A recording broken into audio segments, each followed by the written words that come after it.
Hi everyone, this is Zahir Khan. He's a contemporary mystic in tradition of Sufism. He has spent 8 years studying with a master of Qadriyya school of Sufism, and then further studying and meeting teachers from Non-Dual, Advaita and Buddhist traditions. Hi and welcome, Zahir. Hello, how are you? Are you well? I'm doing very well. How are you?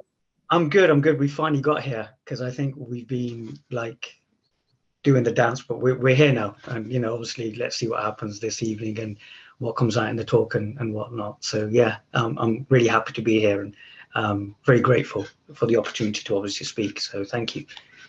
Yeah, I'm really happy we finally figured this out, and I apologize for how long it took because I do this on the side. Things are slow on my end. I work on these things only on weekends, so Sure. I'm sorry. No. Sure. I think you have a really interesting background in Sufism, and you also have exposure to all these different traditions. Yeah.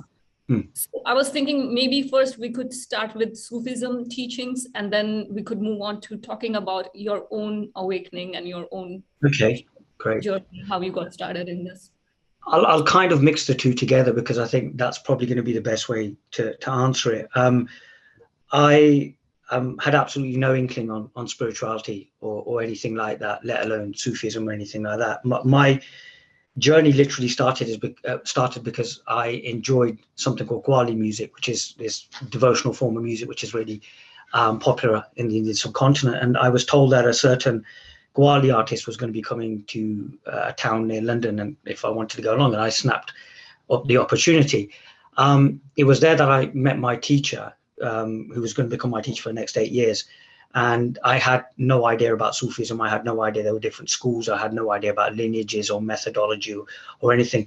I literally just walked into a world that I had absolutely no idea about because I'd left home at 18, gone to university, and I was completely disconnected with my community, my traditions, and what have you. And I was there for about 2 days, and on a Monday morning, somebody asked me if I wanted to become a murid, which is a term which means become a student. And I thought, well, yeah, why not? Because literally all over the weekend, people had been telling me about the whole need for a guide and how a guide can take you to this place of realization. Although none of this actually meant anything for me. I was literally just caught up in the whole, weekend, and they'd been whirling as well. I was to find this out later, that one of the methodologies that the school used was whirling. And so Monday morning, I became a murid. I was instructed in certain zikrs, which are certain mantras that you would pray. I was given a book, which was our Shajra, which is the lineage of where the school started and where it went, and just given a lot of basic techniques. And there was one of the students, and he read out what needed to happen, and that was like, you've taken on a teacher. I did something. I did something called a bayah, which is basically a pledge of allegiance, and that was basically me entering into a formal contract with my teacher. So let's say, I take you as my spiritual guide. Now, within the Sufi tradition, what they say is, traditional Sufism says that the murid, the student, is like a dead body in the hands of a teacher. The teacher can do whatever he wishes. So I've entered into this contract, unaware of what I'm doing, and then literally started learning certain zikrs, certain verses of the Quran that I had to pray every day. I'll admit I wasn't the best of students. There were people who were a lot better. I did this for about 7-8 years or so, in which I had a teacher who never spoke to me. He literally spoke to me for about 10 minutes or so. And about 3 minutes of those was just reiterating what somebody had read to me out of a book, that I'm your teacher now, and I'm responsible for you. And this is, you will listen to everything I've got to say.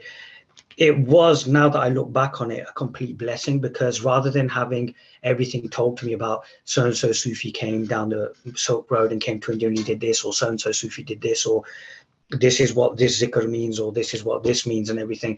I literally was just picking this up all organically by just literally observing and just doing whatever the teacher needed to do. I recently went back to the school that I was a member of, just to kind of consult on a little issue.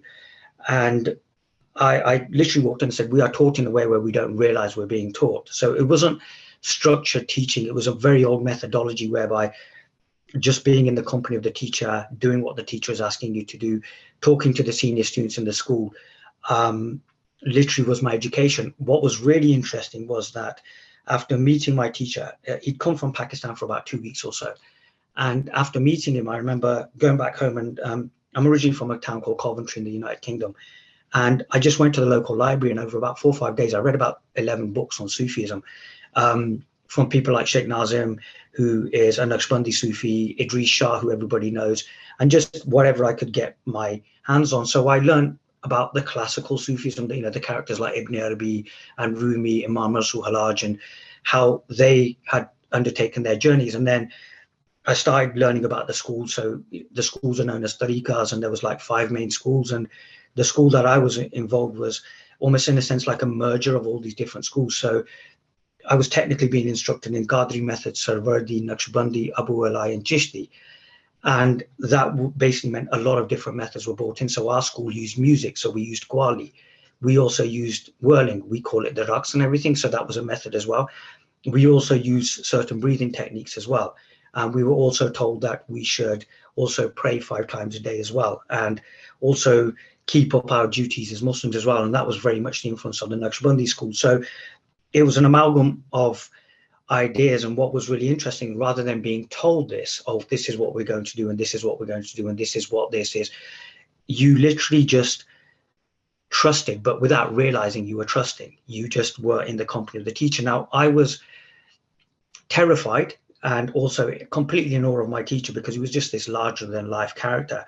And what was really interesting is when we first met, he said a couple of things which I really didn't understand. One of them was that, oh, one day you'll teach. And, I've literally just walked in through the door, and there was another guy with me, and he started crying, and he started bowing in front of the teacher and, like kissing his hand. And I'm like, I have no idea what's going on here. And one of the other things he also said, he goes, sit with these other approaches, and then we'll show you where we go. So naturally what happened was then over the next couple of years, I started looking at other traditions as well, and sitting with pundits from, the local mandir, sitting with people from the Sikh tradition, Muslim tradition, anything I could literally find. But again, it was something that was happening organically. And if I go back into my story, my father was quite liberal. So for the first 6 years of my life, I didn't realize I was a Muslim. I actually thought I was a Sikh, because my auntie, who was a Sikh, I saw as my mother. I even have a Sikh name as well. I was given the name Bargansu, which is quite a traditional Punjabi name. So I was brought up in an atmosphere where, there was an old Hindu couple as well, and I'd go to their house for food. So I was brought up in an atmosphere where I didn't see the differences between religion. It's just when I got a bit older and I started seeing that, hold on, certain people don't like certain people, and there's certain pointers. So I started, it was always one to me. It didn't, there wasn't a separate thing. So falling into a school like this was completely natural. What then happened was I went to Pakistan, and there's a festival called an Urs, it's a festival in which we celebrate the reuniting of a saint, and it's known as the wedding night, and it's the lover is reuniting with their beloved. And one of the things we do is we play music. We play Qawwali, we do raqs. There's langar as well, which is basically the serving of a meal to whoever's there. And there was a couple of hundred people there, and I had been quite shy up until that point. But on that night, I just whirled and whirled and whirled and whirled. And there was a point where I completely lost complete consciousness and stuff and everything. I literally just woke up. I didn't know where I was. And that's when I really experienced the whole whirling in a practical sense, like what it meant and how it was done. And then after that, what happened was I just didn't feel the need to be there anymore. So I left. There were rumors in the school saying that, I'd been given something called fakiri, which is basically, I'd become a dervish in the truest sense, but I wasn't able to cope with it. I just felt at peace and didn't feel the need to be there. Around that time, I'd had a conversation with Tony Parsons about a year or so. And I wanted to go to one of his talks. I was also looking at all these different self-art methods, and I was doing something called the Sedona method. And I was on a forum, and they put on this website, it was called The Open Secret. And I thought to myself, oh, okay, this looks interesting. So I started reading this website, and I'm really resonating with this, but I don't know whether I'm resonating. I just felt, oh, what's going on here? So I rang Tony Parsons and said, look, I'd like to come to one of your talks. And he goes, well, whether you're here or not, you're here. And I just remember thinking, okay, I just put the phone down. A year later, I ended up in Glasgow. And I just remembered him one day. And I had one of these pay-as-you-go mobile phones. I topped it up and I rang him up. And the first thing he said is, if you think this is going to improve your life, it's not. And my reaction wasn't the best, because I was hoping that by this time I'd heard about this thing called self-realization. I was hoping that self-realization was going to improve my life, and somehow I was going to have this really blissed out existence. And that led to the first awakening. I then went down to London, spoke at one of the open secret meetings, just like for about 5 or 10 seconds, just said, whether you're here or not, you're, I don't know, you're done or whatever. About a year, and then the awakening disappeared. So I was like, damn, I've lost my enlightenment. This is not good. I then ended up speaking to another teacher called Roger Linden, who comes out of the whole Tony Parsons thing. What was then interesting was, a couple of months later, I'm again talking to Tony. I've forgotten all about him. One day I decided to ring him, and there was just this complete sense of self there. And we're literally talking over a phone, and I was just like, okay. And he goes, well, look, if you want to come down this week and do the meeting. I was like, yeah, why not? This then lasted for 2 months, and this awakening, and I was like, wow, I'm enlightened again. It disappeared again, and I thought, I'm getting really careless now. This thing keeps coming and going. By this time, seeking had just become a full-time preoccupation. I theoretically and experientially knew this, but I just couldn't seem to grasp this thing. And I remember then phoning Tony again, but his wife Claire picked up, and she said, before you even ask the question, you know what the answer is? And I was like, yeah, I really didn't want to hear that. And I put the phone down. A couple of days then, before everything came to an end, I was sitting I heard of a man who'd gone to the holy city of Medina, and he'd shaved his beard off, and straight away I was like, that man knows.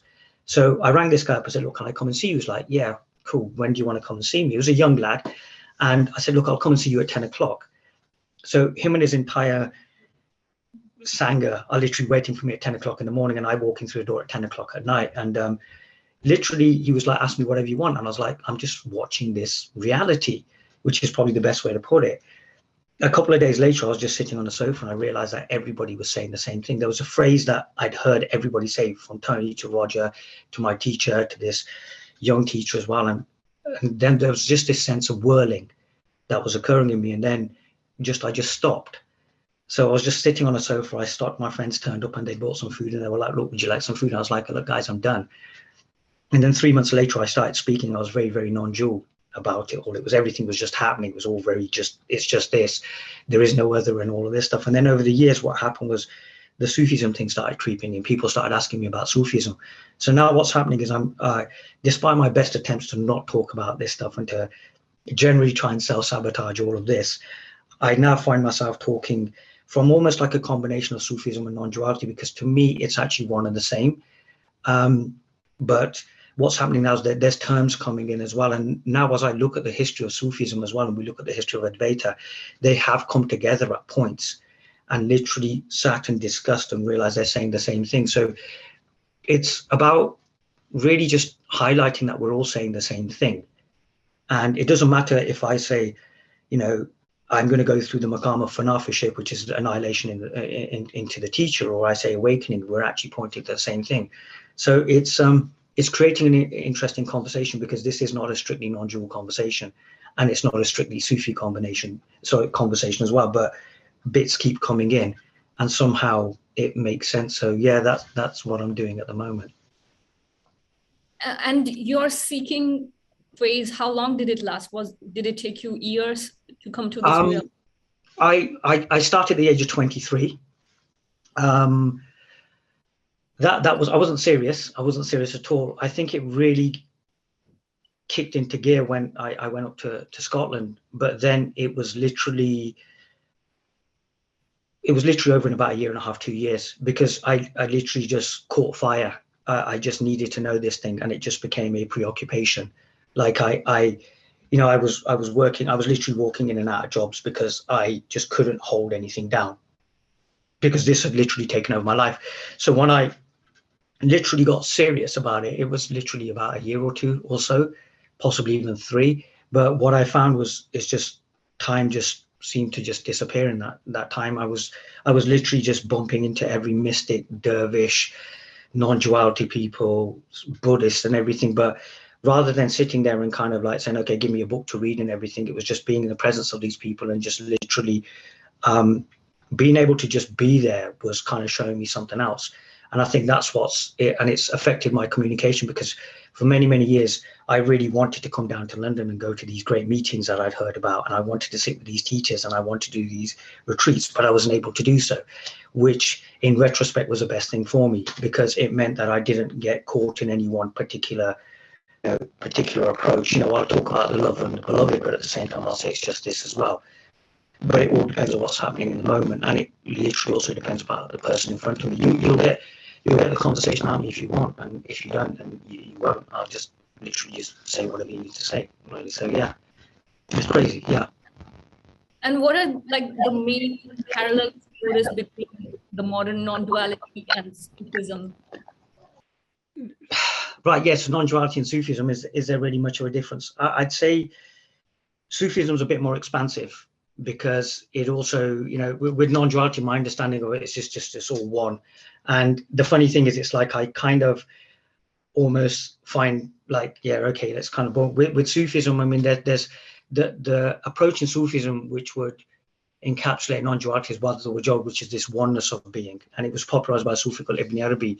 A lot of Sufis weren't happy with that, so they came out with a counter approach, which is there's Wahdat al-Wujud and there's Wahdat al-Shahud, which is this witnessing. And I find that even with non-duality, if you go back to Advaita, there's Advaita as well, and Advaita is very devotional and a methodology about getting somewhere, whereas non-duality is like, well, it's just this, it's more of a direct path. So within Sufism, yes, you have that direct path of, Wahdat al-Wujud. But then what you find is some of the sober schools will go for Wahdat al-Shahud, which is witnessing, and that's where you see methodology, taking a teacher, taking a journey, and things like that. I think the reason that happens is because if you look at Sufism, it kind of has its roots in Islam, and these are the Abrahamic faiths, and the Abrahamic faiths have always had this whole idea of there's this benevolent God and we're traveling back. So I think what's happened with Sufism, it's taken that into account. But then when Sufism came into the Indian subcontinent, it was confronted by things like Advaita and Advaita, and then Wahdat al-Wujud, which was this oneness of being, became quite popular as well. So it's literally what I'm finding in Sufism is they're both in there, whereas with Advaita there's a sister philosophy of Advaita, which is kind of quite devotional. So it's kind of all in there, but what I'm finding is that the method's expansive. With one person, it may be just, look, it's just this, you've got to stop. So if somebody turns up and says, look, I've been with my teacher 20 years and I've done this and I've done this and I've done this, the best thing to do is just say to them, no, mate, it's just this. It's a complete waste of time what you've done. For other people who are going on about, oh, it's just this, it's just this, it's just this, and they've been going on for the last 10 years, then what you do is you take them off that and you bring them onto the methodology side of things in order to take that pressure off them. Because I think sometimes with non-duality, there's a pressure there as well. You've got to wake up right now. And it's a one-dimensional approach. And I'm not saying that as a criticism, because I found a lot of benefit from it. I think the older approach is like, if we were to go into Advaita or Dvaita or into Sufism, they offer other avenues as well.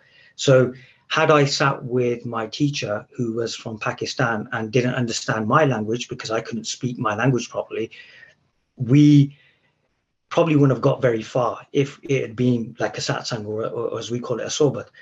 But he was able to get the same results by making me do things like clean floors and things like that. But I think for that to work, you've got to look at the person as a whole. So, for example, I remember there was a certain Sufi I was with, and he came up to me and he gave me some money. And I was like, okay, thanks. And God, a couple of hours later, I was clearing a garden. And I was clearing a garden with this one guy I really didn't like. And there was this piece of timber, and we both had to work together. So I learned about teamwork. I learned about working with someone I didn't want to. But what was really interesting is, at the end of all, he left it a couple of hours later. He goes, it's good earning your own money, isn't it? And I was like, yeah, because I hadn't been working. I'd literally become so spiritual that I didn't want to do normal things. What I'm finding now in my journey is I seem to be going into normality. But what I'm finding going into normality is a lot of these ideas that we discuss and we think are very deep are actually just common sense to people who just live their lives. So that's changed my approach as well. Allied to that as well, I mean, going back to the poet Iqbal that I was talking about, he did a series of lectures in which he said, if you look at a lot of Sufi schools, they're very, very static now. They're following regimentedly what their teacher did and what their teacher did and what their teacher did.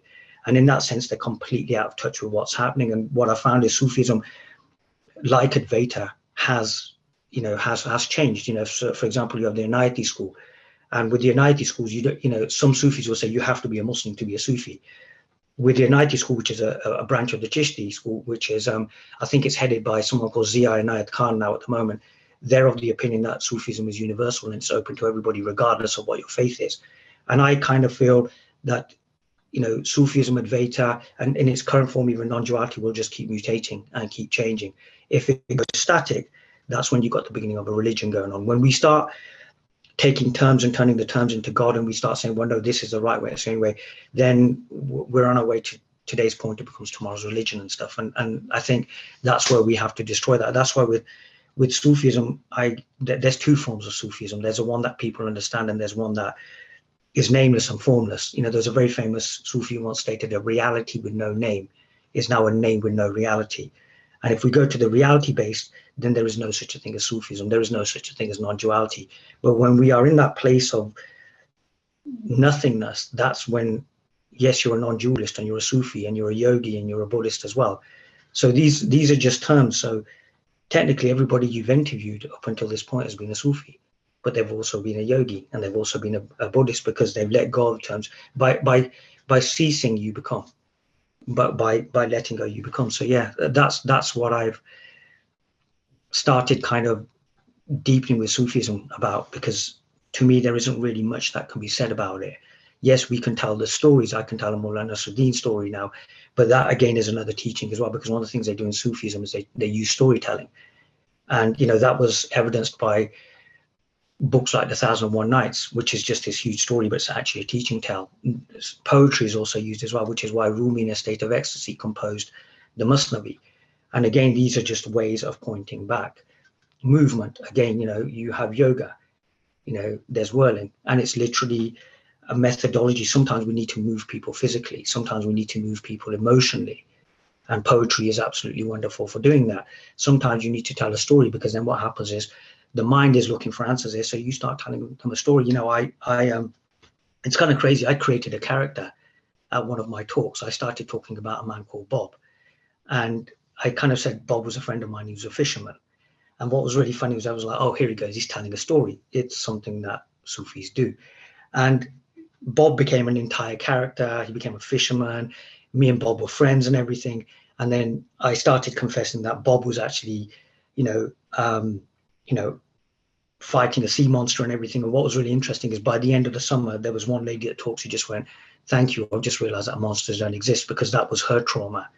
But unbeknown to me, just telling a story was enough to, you know, kind of bring her down. And that's something that you've seen come down. So, for example, someone like Milton Erickson, who was a very famous hypnotist, he used storytelling as well, because it does just jam the mind with stories. And at the same time, what you do is whatever you need to do, because technically you're working with a person energetically. You know, one of my most profound moments was cleaning a floor in Pakistan. And I started off hating it. I then just had to get on with it. And by the end of it, there was just someone cleaning the floor. And then I looked up and my teacher was looking at me and I was like, damn, he's done me again.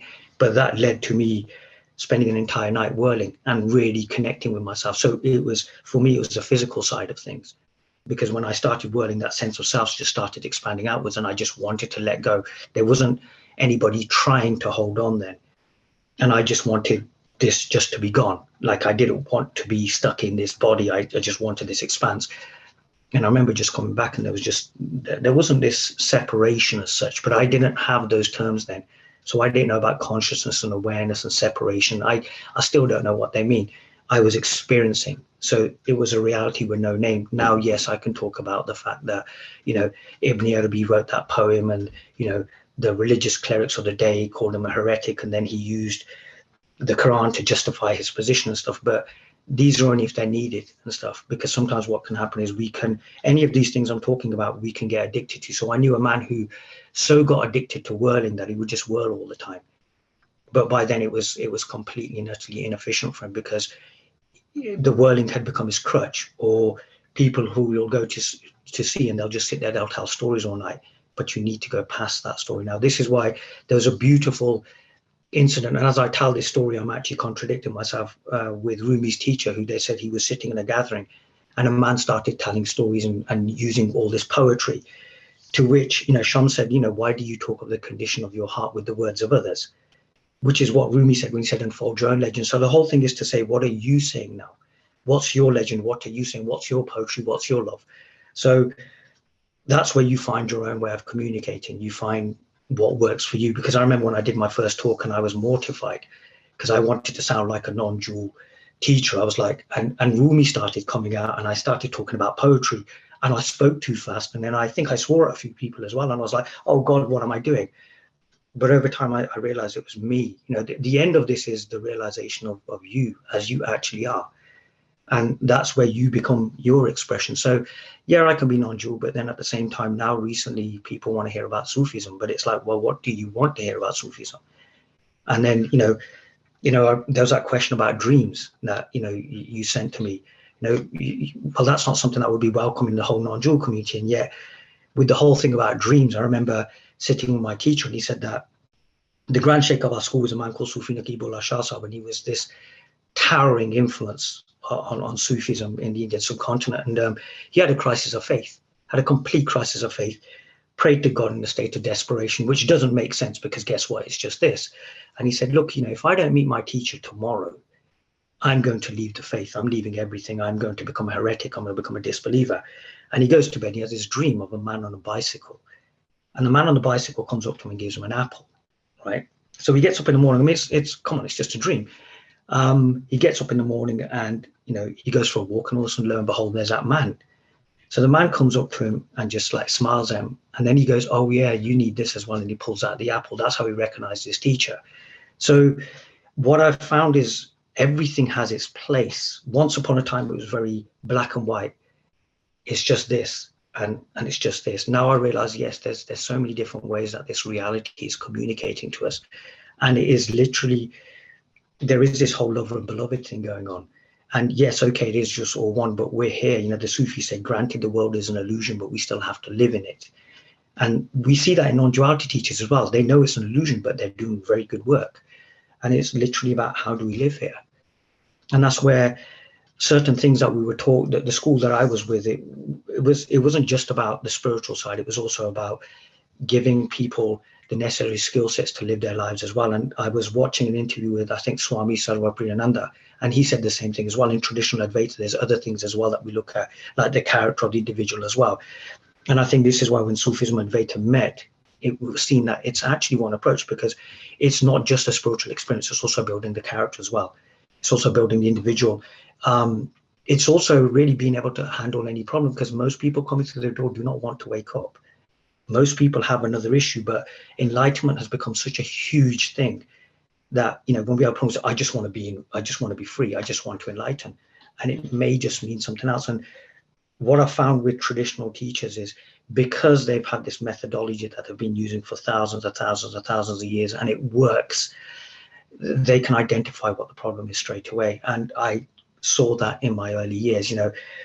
A man came to see my teacher, and it was literally, he'd had a row with his wife, and she'd left angrily, and he wanted her back.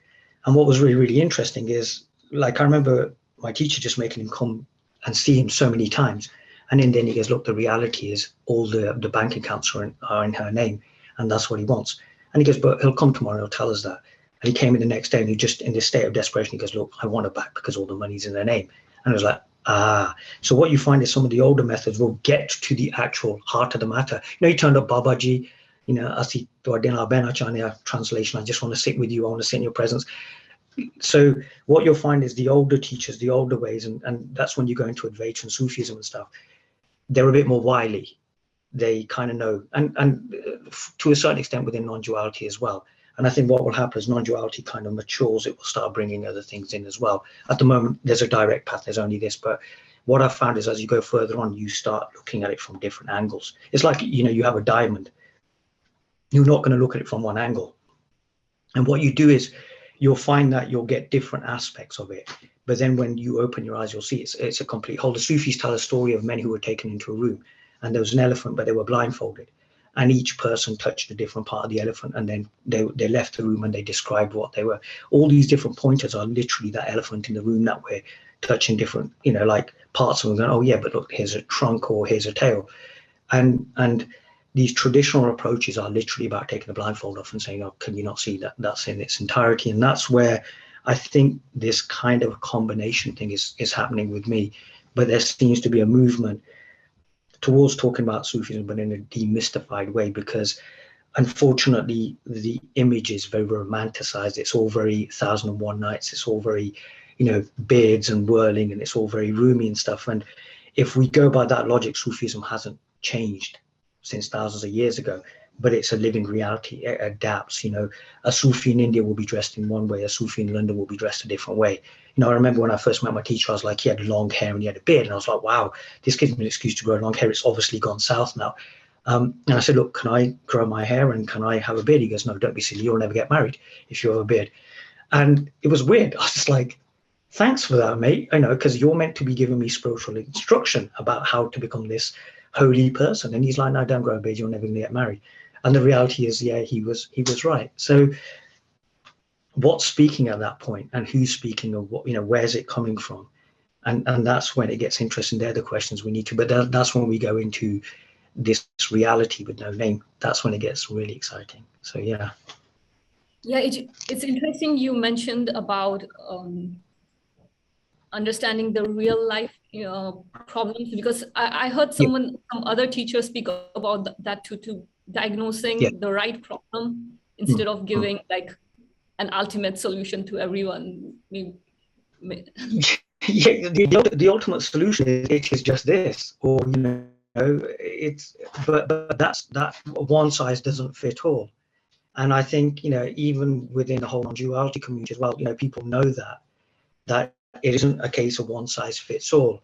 And what you find is, some people will come to a meeting and they will listen and they'll go home, and that's great. Some people will start talking to you, and what you'll then find is you get to the heart of the issue. And I always say, look, why are you here? Why are you here? What do you want? Because everybody, let's be honest, you're not going to walk to this room if you don't want anything. So it's literally, I just get to the heart of the matter. What do you want? And everybody goes, I just want to be free and I want to be awakened. And then during conversations, what happens is why they're really here happens because they themselves aren't satisfied with the ultimate answers that go out. Remember, the ultimate answers are being thrown out because guess what? There's a couple of hundred people in the room. You are responsible for these people. You can't go into specifics. However, if you get into a chance where you're literally in front of someone and you're like literally like this, then yes, you can dig into why that person's actually there. And yeah, 99% of the time, most people don't want to wake up. It's another issue altogether, right? I remember talking to a young man years ago who quoted Ramana Maharishi to me. I mean, it was amazing. This guy knew everything about Ramana Maharishi. 2 hours into the conversation, I was like, yeah, but what do you want? Like, why are you talking to me? And it just came out that he wanted a relationship. He was lonely. He wanted a girlfriend. And I said, so what are you doing to actually find a girlfriend? So basically what you find is sometimes people turn up at talks and they're going to tell you that they really, really want to be enlightened. But then what happens when you talk to them, you find out that's a different issue altogether. And one such instance, I remember having a Skype call with this guy who shall remain nameless. And he just quoted Ramana Maharishi to me. And this went on like for about 2 hours or so with me kind of replying to everything. Yeah, but what do you want? But what do you want? But what do you want? And in the end, it just came out that he was lonely, he wanted a girlfriend. And that's all he was literally, literally that was the issue. So then I asked him, look, what are you doing to get yourself a girlfriend? I mean, are you going to the gym? Are you working out? Are you going to the mall? Because he was in America, I think he was in Dallas somewhere. And he was like, no, I'm just sitting here reading these books. And the silly thing is sometimes what you can find is it's like we use our spiritual seeking to bypass and to not really look at the issues that really matter. And it's not just something that happens in non-duality. I saw it so many times within Sufism as well, and in different schools as well, that we hear about this thing called enlightenment and we feel it's a cure for everything. So rather than kind of drilling down on what our issues are, we then take on this journey that, we want to be free. I mean, I remember meeting a Sufi from the Naqshbandi school, and it was evident speaking to him that he had mental health issues.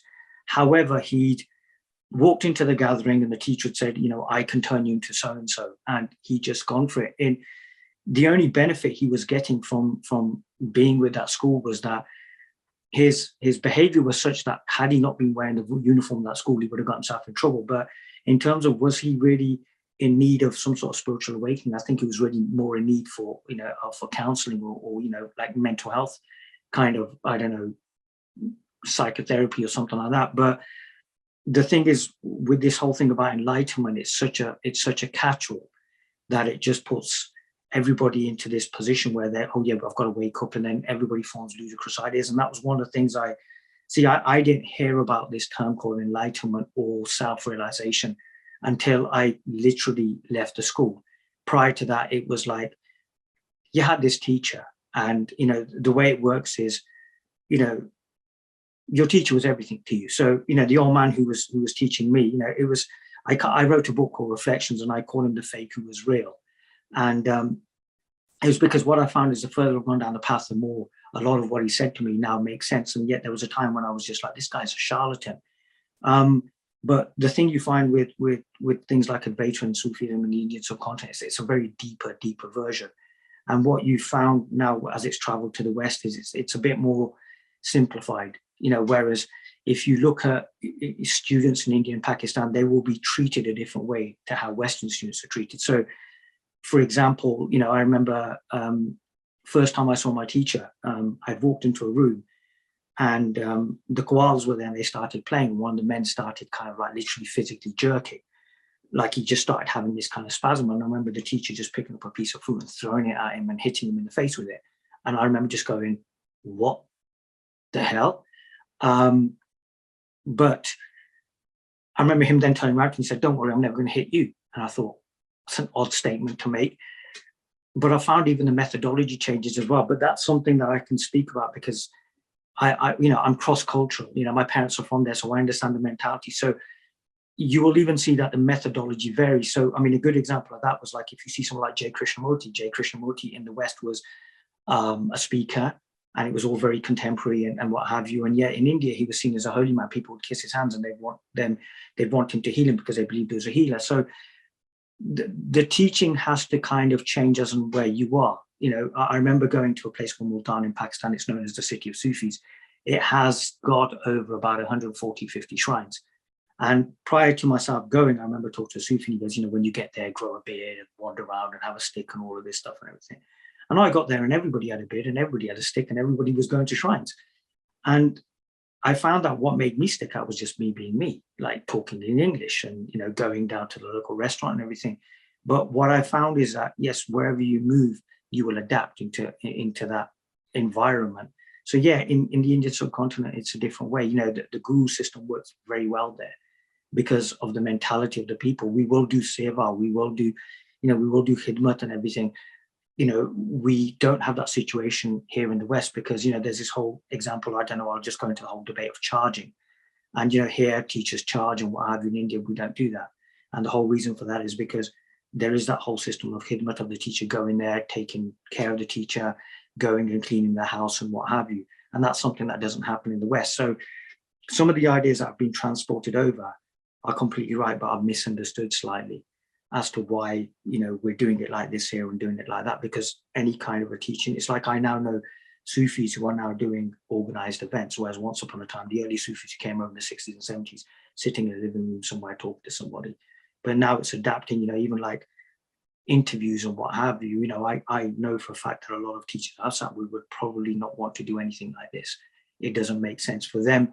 It's all really about just being hidden and working quietly in their communities as well, which is why, going back to something you said at the beginning, it's very hard to prize one of these Sufis out of his little hole and sort of say, come on, talk to me about it, because most are so consumed in this reality that they don't really have time. So, for example, if you were to meet, there's different classes of Sufis. And for example, if you were to meet a Majzub is a Sufi that's so consumed in this divine love that they can't teach.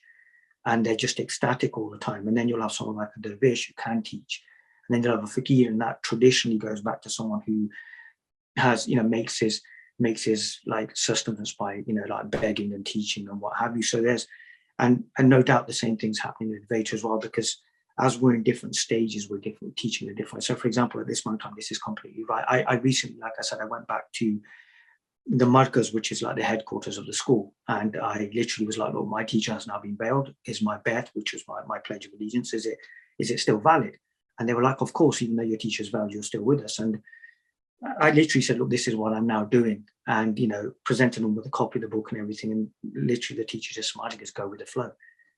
He just went, go with the flow. It's hilarious hearing an old Punjabi man go with the flow.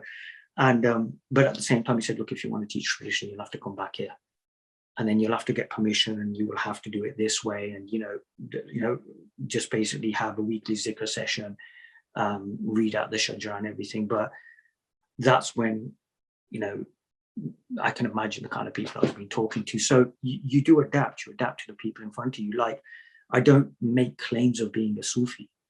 People say, oh, yeah, you're a Sufi because you spent this time on everything. But what I find is now that's naturally what's coming out now. That's what I've got to talk about. So it's about getting people to ask me questions about what is this thing called Sufism. And yes, we can do the surface level stuff of, look, what schools were there, who were the personalities. So for example, who was the head of the Qadriyya school and everything. But this is stuff you can pick up out of a book. The real conversation is, can we get to the point where we're talking about the reality with no name? Because then what we find is we're having a conversation. There's no Advaita, non-duality or Sufism there. That's what I'm finding the teachers who've been doing this for absolutely incredibly years and years, whether it's here on the Indian subcontinent, have come to that. It's all actually one. It's just one reality, and it's masquerading as many different forms as possible, which is beautiful. Absolutely beautiful. Love that. So yes. I would love to get your perspective, what Sufism would have to say on this topic, especially about this question of realizing versus being, mainly because a lot of tradition seems to disagree on this. Like, for example, modern non-duality just focuses on self-realization, and they don't talk about like being that realization or living that, embodying or living that from that space of openness. They dismiss it as just like stories, and even on the idea of evolution of consciousness. Some traditions like Hinduism, they talk about self-realization is just the beginning, and you can, it's like never ending, like how much you can open up and how your consciousness can keep on evolving and opening itself. So there are like mixed opinions on that, and a lot of like disagreements. I would love to get your take on. I think with us it's obviously there's so many different stages. Like for example, when you have fana is the word for annihilation. With fana, there's subcategories, which is fana fi shaykh, which is annihilating the teacher, fana fi rasul, which is annihilating the prophet, and then there's fana fillah, which is annihilating into God. Then ultimately ends in something called baqa billah, which is permanence with God. And that's the only way you're going to be able to function here. What that basically means is being that realization, but also being in the body as well and everything. And what I've found is, I would agree with the Hindu tradition there that, yes, self-realization is just the beginning. I for years was looking for this thing, and I thought, yes, the minute I've realized that's it, it's the end. If anything, that's the beginning. It deepens as well. You go into subtleties. The only constant I've found is that it's always constantly changing. It's always constantly evolving. I'm constantly deepening in what this reality is. I'm not separate from this reality, but I can also say I am separate from this reality as well. You find there's a freedom, and what you then find is you're not shackled by language anymore. And really, the best way to know this is to experience it. Is literally to experience it. This is speaking from an experience. I had a friend of mine once, and we were sitting in this gathering, and he literally dissected the different stages of Sufism. Yes, in Fanafillah, we are here, and this is what we see, and these are the colors and everything, and this is what the Lataif, which is our version of the chakra system, will be like, and everything. And it was incredible, absolutely incredible. And I met so many people like that, and there's a debate going on. Like, okay, is that person stuck there or whatever? And I remember just falling asleep. And the next day, somebody said, well, he understood what was going on because he just fell asleep. No, I was actually just tired. I think what happens is after a while, you just drop the debate. And what you do is you just swim through the ocean, and you have the experiences that you need to have. But yes, I think what happens is the journey, well, not even think, the journey really starts when we stop. And that's when we start going from, I tend to say we go from seeking into seeing. And that seeing is expansive. It will constantly, it doesn't switch off. One of the things I'm now finding is I'm literally saying to people that this is a reality I'm speaking about. This is not theoretical. And I think one of the things that people, when they follow the non-dual thing, is they learn a language. And the same thing in Sufism also. So they go, oh, you know, I'm going to go through Fanafi Sheikh and stuff. And we get caught in the language, not realizing that the language is pointing at a reality. This is real. This is what, you know, this is how we all function. And I think I could go for the rest of my life saying this, and most people won't believe it. They'll just think, oh, it's theoretical. And because they think it's theoretical, the sense of impossibility develops as well.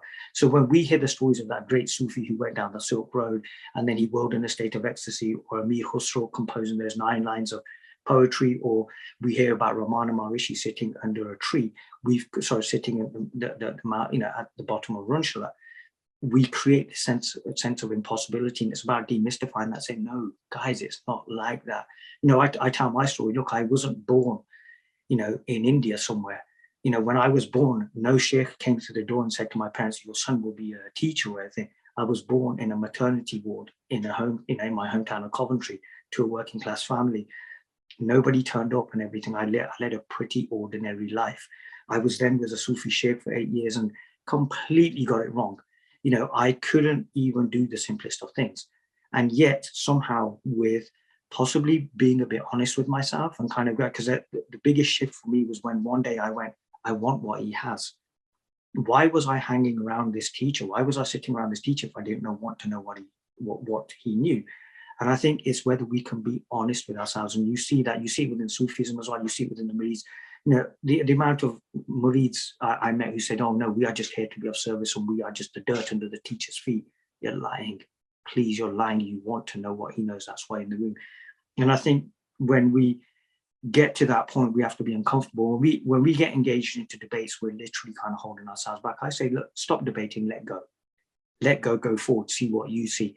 But yeah, within the whole Sufi tradition, there's a deepening. There's always a deepening. I wouldn't go so far and say there's levels and some teachers are deeper in this realization. There's levels.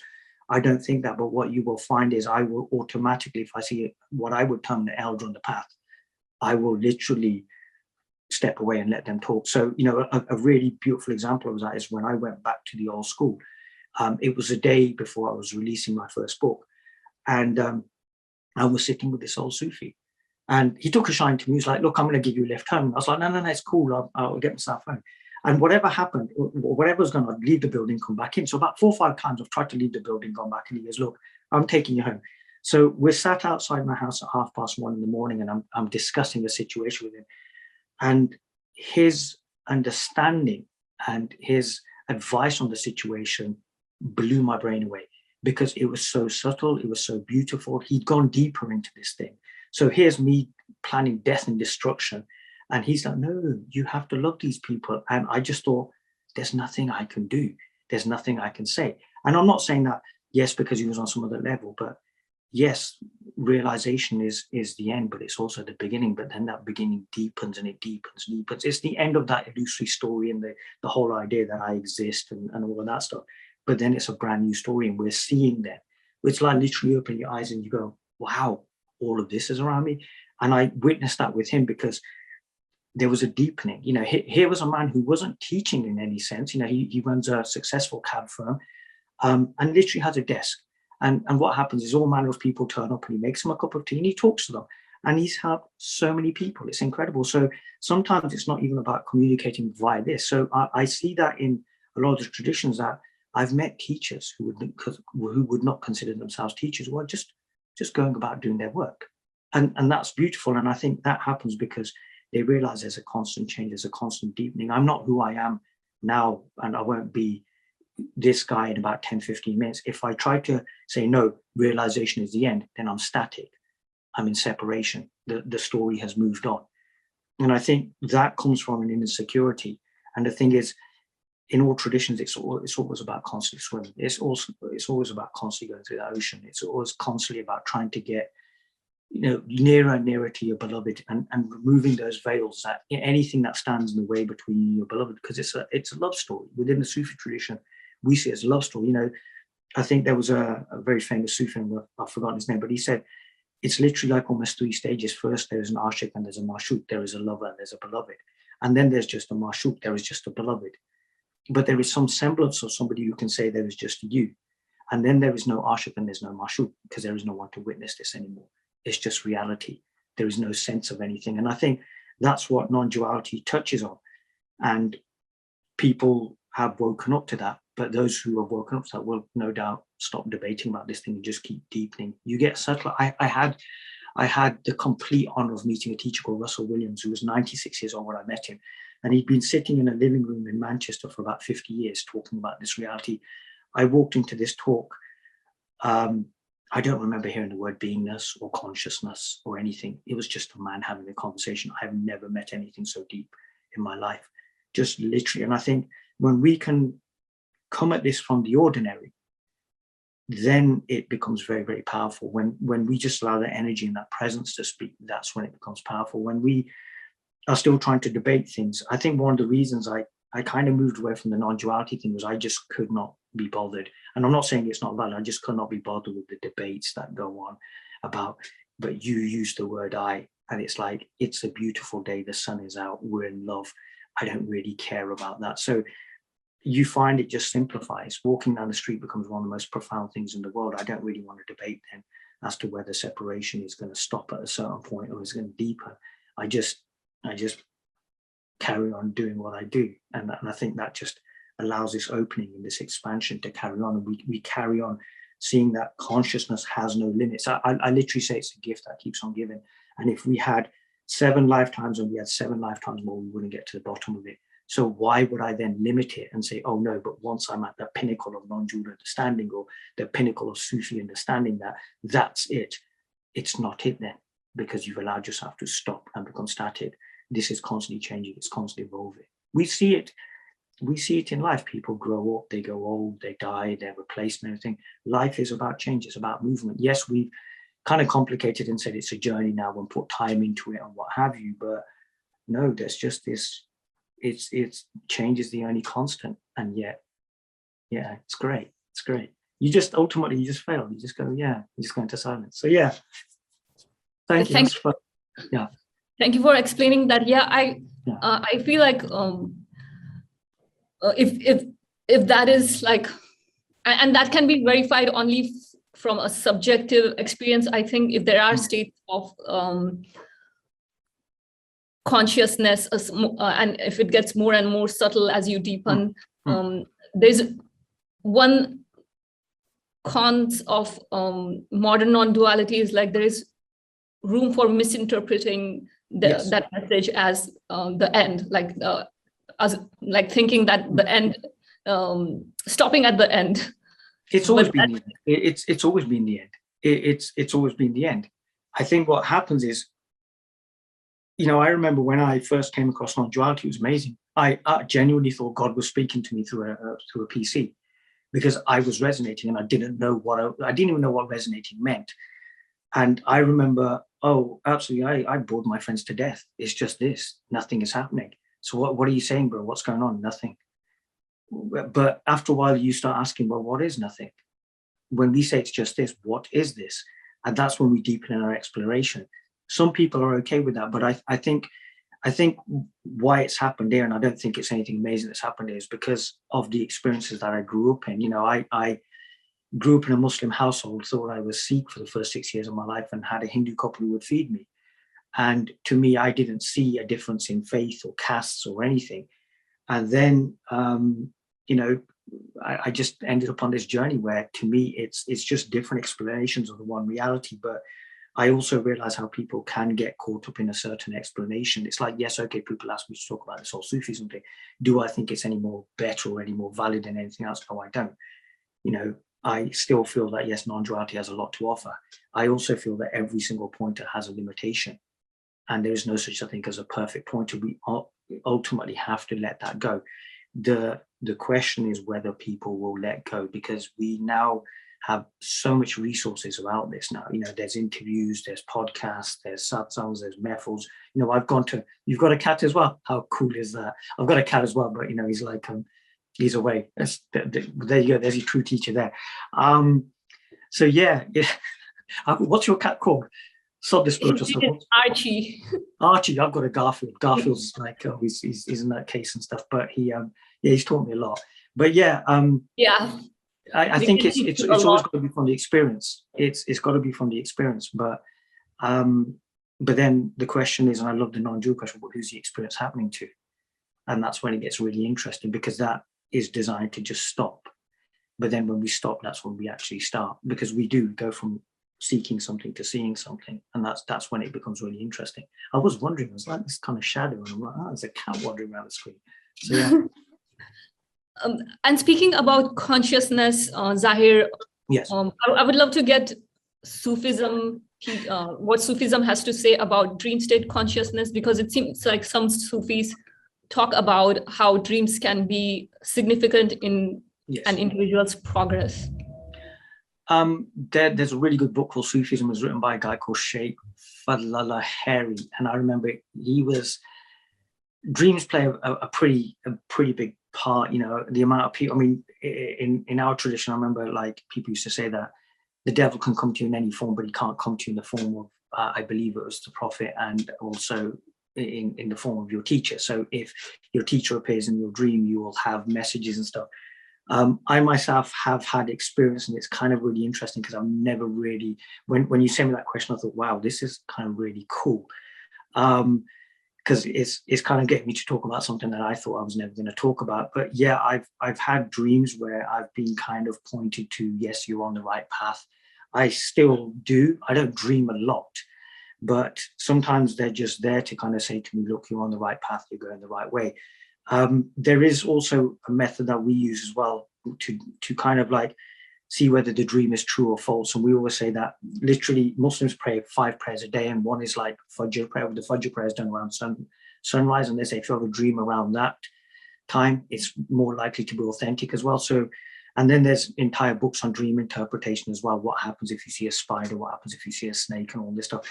And this is a body of knowledge and stuff that's just been accumulated over years and years and years. You see that in the Indian tradition as well.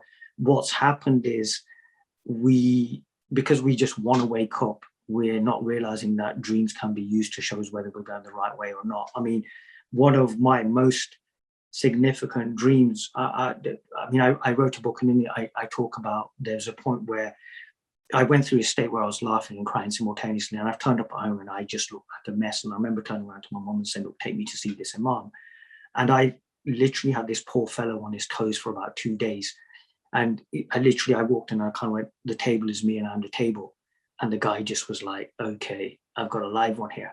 So he pulled out a copy of the Quran, and we started talking about dreams, everything that works. But I'd had this dream where I'd felt the presence of the Prophet, peace be upon him. And it's kind of really interesting because I've never said that in an interview. And I remember saying that to him through tears. And I remember he just literally turned around to my mom and goes, no, it's going to be okay. Because my mother was like, you're having a nervous breakdown. But when he heard that, he was like, no, you're fine. I also remember once like just having this real aching sensation around my heart area. And I didn't know what it was. I was just like, what's going on? And I remember just walking out of the mosque, and there's a guy there goes, oh, your heart's opening. And I was like, okay. And these were things I was very close to. But now what you find is when you deepen in this, you start looking at all of this other stuff as well. With the Sufism thing, the way it came across with me, it's just a practical reality. And hence, yeah, anything goes in it, really. I don't kind of, we could discuss whether the oneness of being was right or the witnessing was right, but the way I see is whatever fits in that appropriate moment and stuff and everything, it's kind of, I remember grappling with free will and destiny for years. And then one day I just realized I kind of understood where free will started, where destiny started, finished, but it was only because I was experiencing it. And I think that's what it is. When we're at a theoretical stage, we can see where it all clangs and stuff when we start experiencing it, but then we realize that experience can't be spoken of. And that's why we're then pointing and stuff. So, yeah. And that's an interesting point you brought up, being able to tell the difference between if a dream is true or false. Yeah. How do you tell that difference? The simplest way I was told was like dreams at a certain time of day will be true and certain will be false and stuff and everything. And then certain character, because what it was is I came through a very traditional Sufi school, which was very rooted in the Islamic tradition. Like I said, there's now schools that say, look, you don't need to be rooted in the Islamic tradition. That's a debate that's happening in the Sufi world at the moment anyway. But in that, it was literally, sorry, where were we? Yes. So yeah, because I came through that, it was literally, I was told, look, the devil can't appear in a certain form and this and this and this. So I used those rules as a kind of benchmark and stuff and everything. And then what I found was there were books written on this as well, about this is what happens if you see this dream and that and everything, and around a certain time. And within the Islamic world, there's all these different events as well. There's a month of fasting, a month of contemplation, things like that. And you'll find all will provide you answers as to what's happening. The key is not to get stuck in that as well, because I remember there was a young lady who used to come to my talks and she over-relied on her dreams.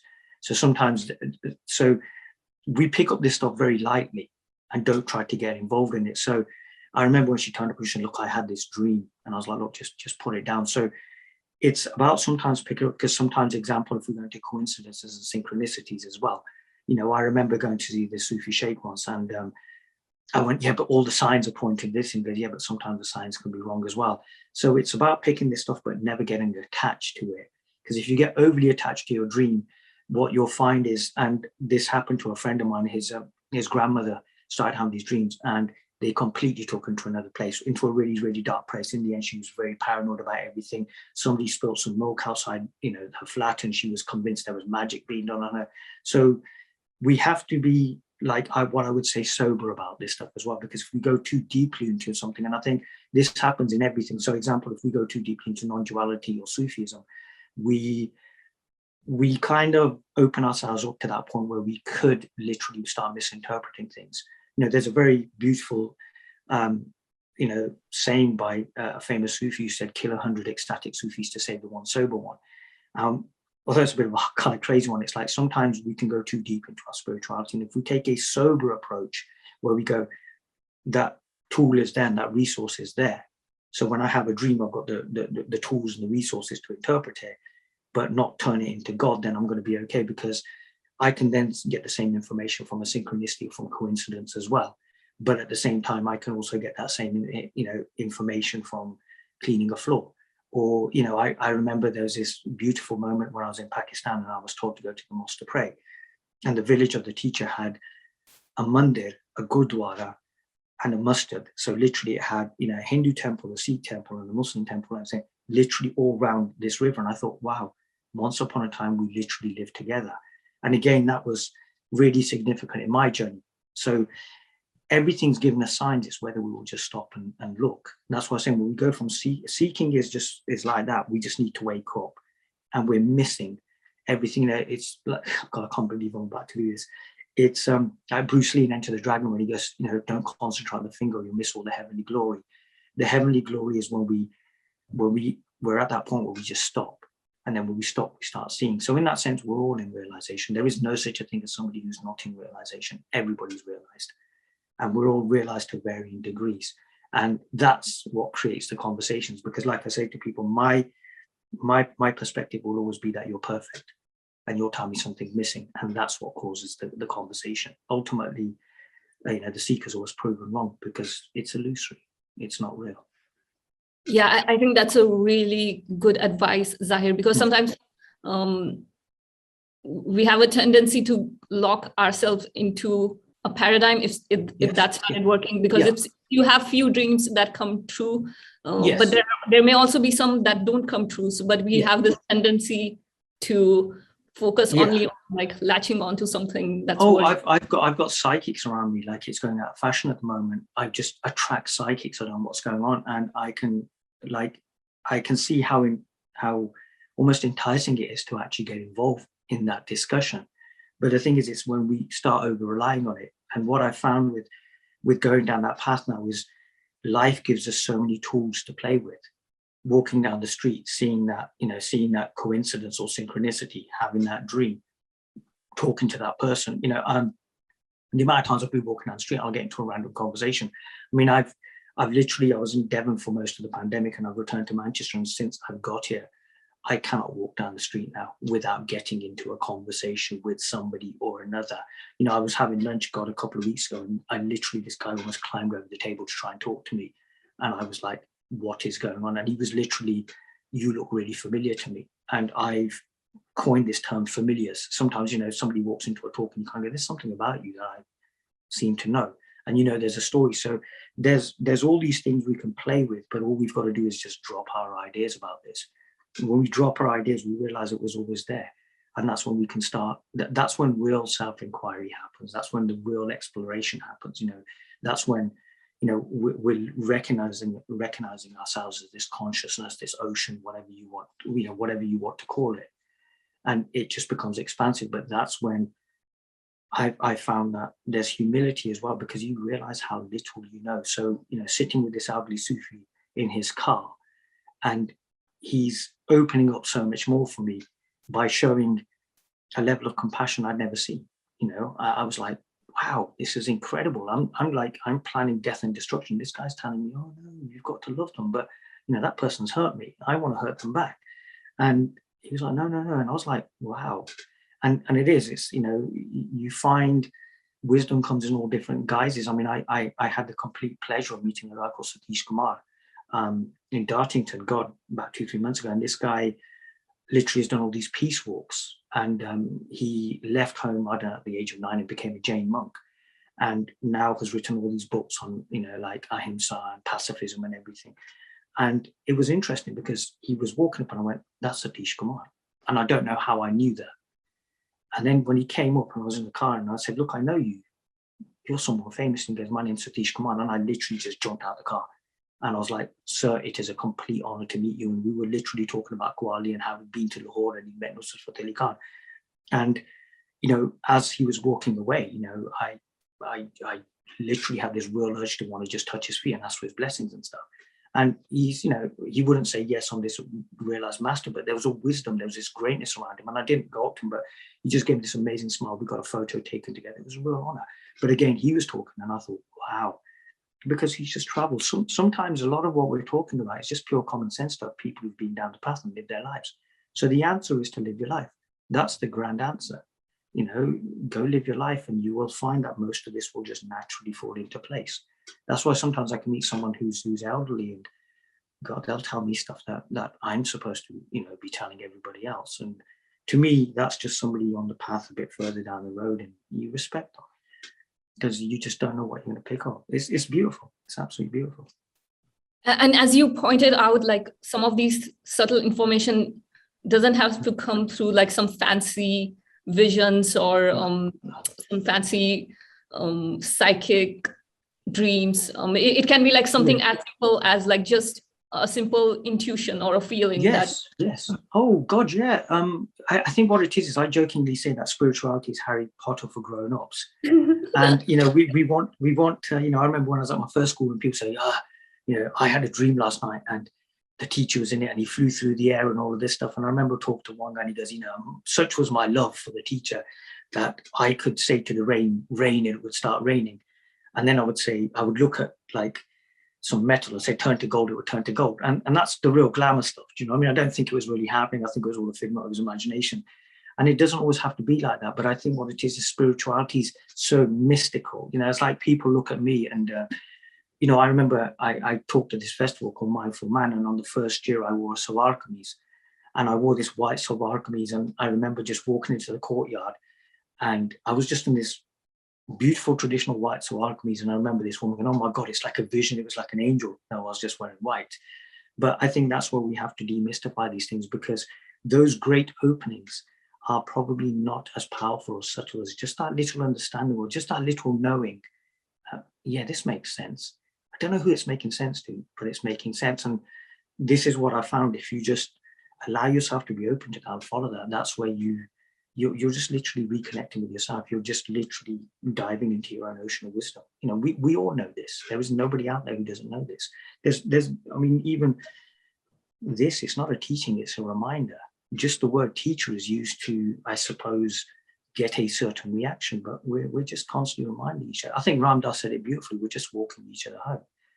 And, what I found is on that walk home, I've met all these characters and, I've come and become richer. It's like even right now I'm learning.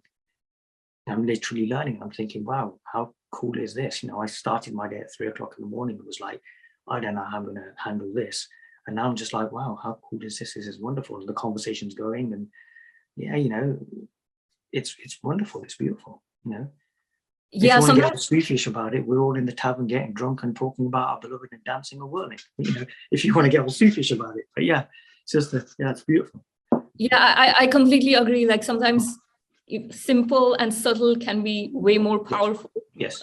Versus like sometimes, in fact, having all these like flashy light visions, there's a tendency to get addicted to it. And if it doesn't come true, then like making up stories to like why it didn't come true. It becomes state chasing. It's state chasing. Most people are state chasing, as I call it. And state chasing is we just want those big expansive openings. So in that sense, we become spiritual junkies. We then don't want to wake up. We just want those moments. We want to be sitting in that, we want to be sitting in that mehfil. We want to be whirling. And yet what we don't understand is maybe there might be a bigger opening while sitting at your desk at work. There might be a better understanding. Yeah, there's a prophetic saying where the prophet said, live as if you're going to die tomorrow, but work as if you're going to live 1,000 years. So really, and then it was further added with work is worship. And yet what you'll find is so many people will say, no, I just want to be sitting there in the company of the great masters, and I want to wake up and I want to do this and I want to fly through the air. It's like you're just trying to be Harry Potter. Just watch the film, it might be better. Do you know what I mean? But the subtleties are so much more powerful. I feel the ordinariness is really where the miracle's happening.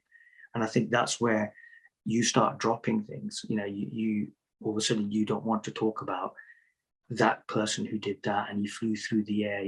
I heard so many stories like that at the beginning, and sometimes people need to hear that. I remember one guy joining a teacher because he was more popular than the other teacher, and one guy joining a teacher because guess what, his teacher done more miracles than other teachers.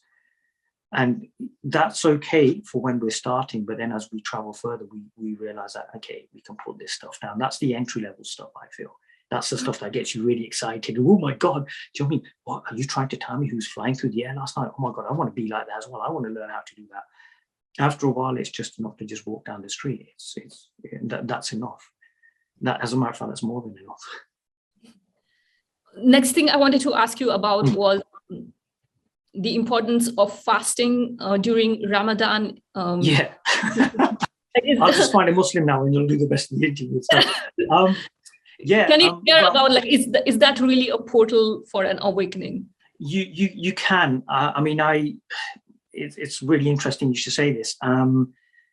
My experience with fasting, I'm going to be completely honest, if there's Muslims listening to this, I'm probably going to be damned to hell by the end of this, was when I was a kid growing up, I would just fast and I just feel hungry. To me, I was just hungry. But I was okay because my mom was going to cook really, really nice food at the end of the day. So, it became about just having a real nice feast at the end of the day. As I got older, I saw other people do the same thing. So I used to live with a guy and we used to all call him Sufi. And one night he goes, look, I'm going to open my fast and I'm going to this place. And I got there and the table was piled with food and everything. And I realized that was going against the spirit of fasting. So what happens is obviously I stopped eating and everything. And one year I decided, I'm actually going to fast. I'm actually going to fast and I'm going to see what it is. And I found it a really deeply spiritual experience because, yes, the explanations are we get to like kind of feel how people who haven't got any food feel and all that stuff. No, it was just a really beautiful way of going inwards for me. And I'd had a similar experience when I was doing yoga once. I was doing yoga at this class and it was one of these hot yoga classes and I'm dying and I'm like, I need to get out of here. And I remember the woman saying, can you just move just slightly? And as I moved slightly, I just went completely into now. With fasting, what I found is it just eradicated thinking. I was just literally just present. And, what I decided to do that month was I decided to pray as well. And then I started seeing the methodology behind prayer as well, because I realized that it wasn't just a physical exercise. Because, I remember once together, some yoga teacher was looking at like prayer and, the salah, as we call it. And he was like, look, you activate your chakras as you're praying. But what I found is all of these are methods to wake up. But the problem is we don't know how to use them. Because what I found is I just found myself very calm and in now. And towards the end, I think, there were 30 days and I completed 27. I was just really sad that it was leaving, because in that 1 month, all of a sudden what I found was my body cleaned out everything. There's all obviously the physical aspects, you detox and what have you, because you're literally dry fasting. But what I found was it really slowed me down. It really brought me into now, but it was again something that had to be experienced. I don't think I was finding a real joy in it, but I wasn't doing it for any religious purpose, like, oh yeah, we've got to do this but what I found is I was then experiencing religion from a place of I want to do this, as opposed to I have to do this. If you look at most religions, people are having to do this.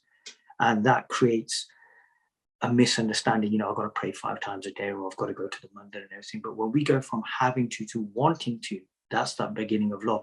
That's when we go to the mandir or we go to the masjid, we really understand what the founders of these faiths were trying to do. Because I feel that most of these faiths were literally exactly like what we're seeing with non-duality now. People trying to figure out what it was all about, the reality of it. What then happened is the methodology got misunderstood. Example, Rumi, they say world around a tree in a state of ecstasy. And when he would go to the marketplace, the Masnavi was actually written by a man called Hosmuddin Chalabi. And what Rumi would do is he would compose it in a state of ecstasy, and Chalabi would write it down. And they go that such was his love that Chalabi was a blacksmith, and every time his hammer hit the iron, Rumi would whirl in ecstasy. Like he would just whirl. So we're looking at sound here now. So now we can even use sound to wake up. And what happened was then people took it and they turned it into a ceremony. And now if you look at it, the guy takes his cloak off, bows to the sheikh, and then they whirl. True whirling pulls you apart. It leaves no sense of you. True fasting does the same thing as well. But unfortunately, most people misunderstand it. They see it as 30 days in which they're going to give their charity, there's a zakat and everything, and they're going to pray in the mosque for 30 days. After those 30 days are done, they're gone. And then to me, there's no understanding. It's whether these methodologies, whatever, even praying a certain mantra, if it's done properly, will wake you up. But the problem is most of the people teaching this stuff now, they don't know it themselves. So if we look at most of the imams and the pundits and the priests, they're reading out of a book. So how in God's name are they going to guide us to the mountaintop when they've never been themselves? And I think that's why I think fasting is really misunderstood. And yeah, I think 99.999% Muslims are doing it wrong, which is unfortunate and quite a controversial thing to say, but it's true. It's a way to actually wake up, as is praying, as is giving charity, as is being a good person. All of these are methods to wake up. Even self-inquiry.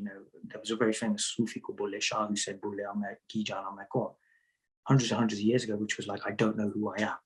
So we've always been asking that question, who am I? And what's happened is over time, life has given us methodology.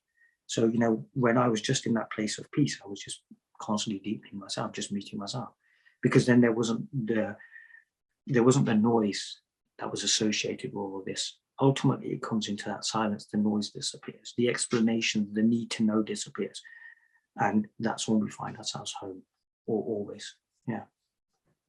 Yeah, I feel like it's different for different people. You have to pick what really resonates with. Of course. Yeah. No, I agree. I've seen people who look like the holiest people I'll ever be in my life, and then you get into a conversation, they haven't got a clue. I unfortunately remember talking to this young man who just burst into tears, and he looked your quintessential holy man, and it was because and I just said, "Look, why are you crying?" He goes, "You're asking me really basic questions, and I can't answer them." So sometimes, rather than occupy ourselves with the mountaintop or occupy ourselves with this great goal of realization, why don't we just start with the basics? What do you want? Why are you here? Who are you? Really basic questions, but do any of us really take time to answer the question, who are you? And this is what you'll find most teachers will do. If you think about it, they say the most important things to you within the first 30 seconds. Who are you? And what do you want? Have we ever taken time to actually answer those? But it's subtle. It's very subtle. I remember my teacher turned around to me, he asked me in Punjabi, he said, "Kadi ishq kita," which basically means, have you ever loved? And me being me, I was like, yeah, there was this girl at uni once, and he was like, idiot. But that started something. And then he turned around, he goes, the arrow has left the bow, it cannot return. And this was all classical Sufism being thrown at some guy who had no idea. And I remember just wanting to get out of the room. The first person I met, he just said, tonight we are going to get you drunk. A Muslim guy talking to me about getting drunk. He goes, I just don't know sharab palasa, which basically means, we're going to get you, drinking. And I'm like, I don't understand. But then I started understanding this is a language, it's a terminology. But ultimately, then I had to let that go as well. Because if I was to do that, then I would just be parodying someone. I would just literally be, copying someone. It's not. It's about you, your authenticity. Who are you? Not who is that guy. We know who that guy is. Who are you? That's the thing that's really exciting when we talk about this stuff, is to meet someone. It's the most beautiful thing about this is when somebody speaks to you. And it doesn't matter what they're speaking, but you will hear that intimacy. And oh God, it's wonderful, because then you don't have to listen to that conversation. There's no two in that conversation. But that's when it gets really interesting, because that person will just speak openly. And when they speak openly, you know what, one of my most beautiful moments was when a man came to talk 4 hours. We went forward and backwards. It was great. And in the end, he just went, it's my living situation. And there was such a degree of authenticity and reality with it's my living situation. And I don't remember what he said for the next 10 minutes. And he probably doesn't remember what he said, but his life completely changed because he met himself. You know, going back to what we were saying earlier about, we have to identify why people are sitting in the rooms. Does he come to meetings? No. But life keeps bumping into each, we keep bumping into each other. Why? Because he was honest with himself. Honesty, I think, is the key. But honesty with yourself, be really honest. Why are you sitting in these rooms? Why do you want to sit with that teacher? What is it you actually want? You know, and if you can be honest enough to answer that, wow, and that's the end of it all for you. That's simple. I had just a couple more things for you, Zahir. I know it's too late for you over there. No, we can listen. I'm enjoying this so much. We'll talk all night if you want. Do you know what I mean? The phone's getting charged, everything's all good, you know. So yeah, I really respect your time. That's why I'm just really enjoying this. I'm really, it's interesting because you've got me to talk about things that I don't normally tend to talk about. So I'm really grateful to you because I just love this. It's great. I wanted to do this like cross culture. Yeah. Verifying kind of a thing, like for example, in Hinduism, there are stories of some of these gurus where like this next question is about like conscious death, like and I would love to get Sufism perspective on it. Oh God, yeah, okay, cool.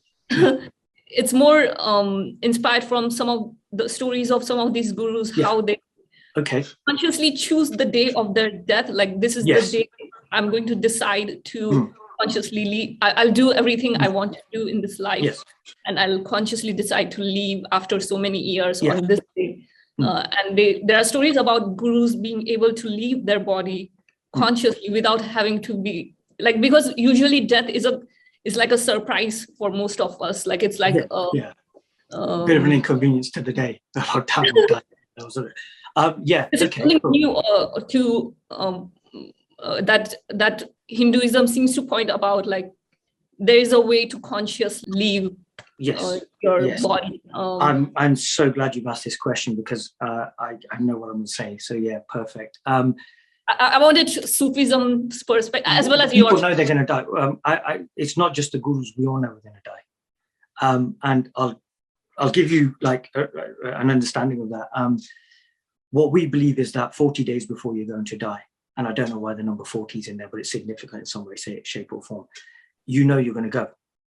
And what happens is you're going to go, but you can't actually say, I'm going to go. So what you then start doing is, and I'm going to expand on that, you start literally meeting people and you start saying your goodbyes. You know, you will start getting your affairs in order and everything because you know you're going to go. You know that this is it. You're on your way.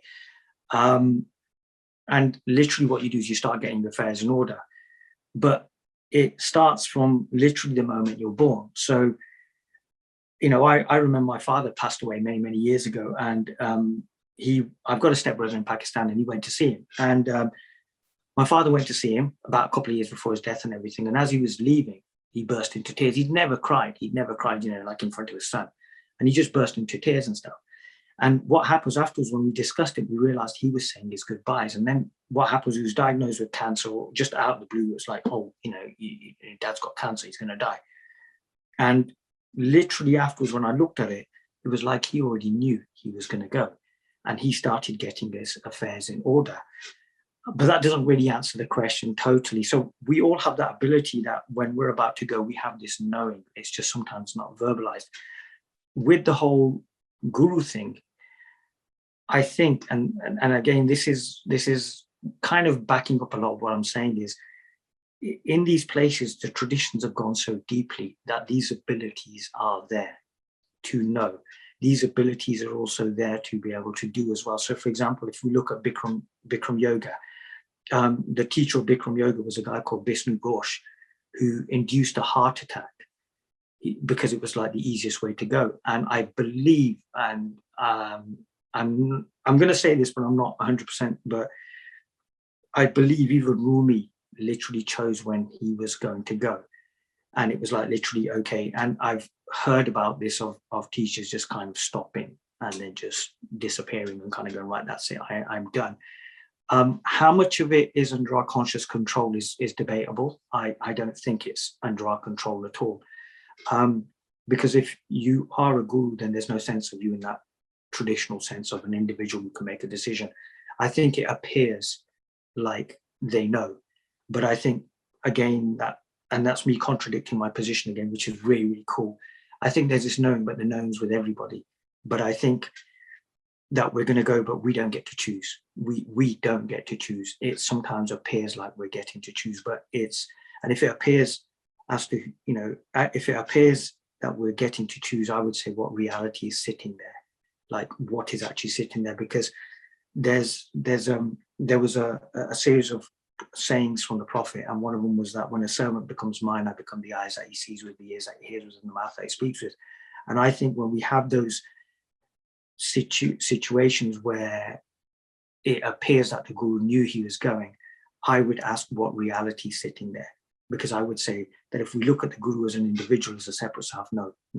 If we look at it as consciousness, in this form, then yes, it does know. But as consciousness, yeah, we all know and stuff and everything. And I think sometimes also the death of the teacher serves as a lesson as well, because I remember a story in the Sufi tradition, and I've never really ever kind of really gone into it, but it was like literally a man asked his teacher about Baqabila, this state of permanence with God, and before he could answer it, the teacher died.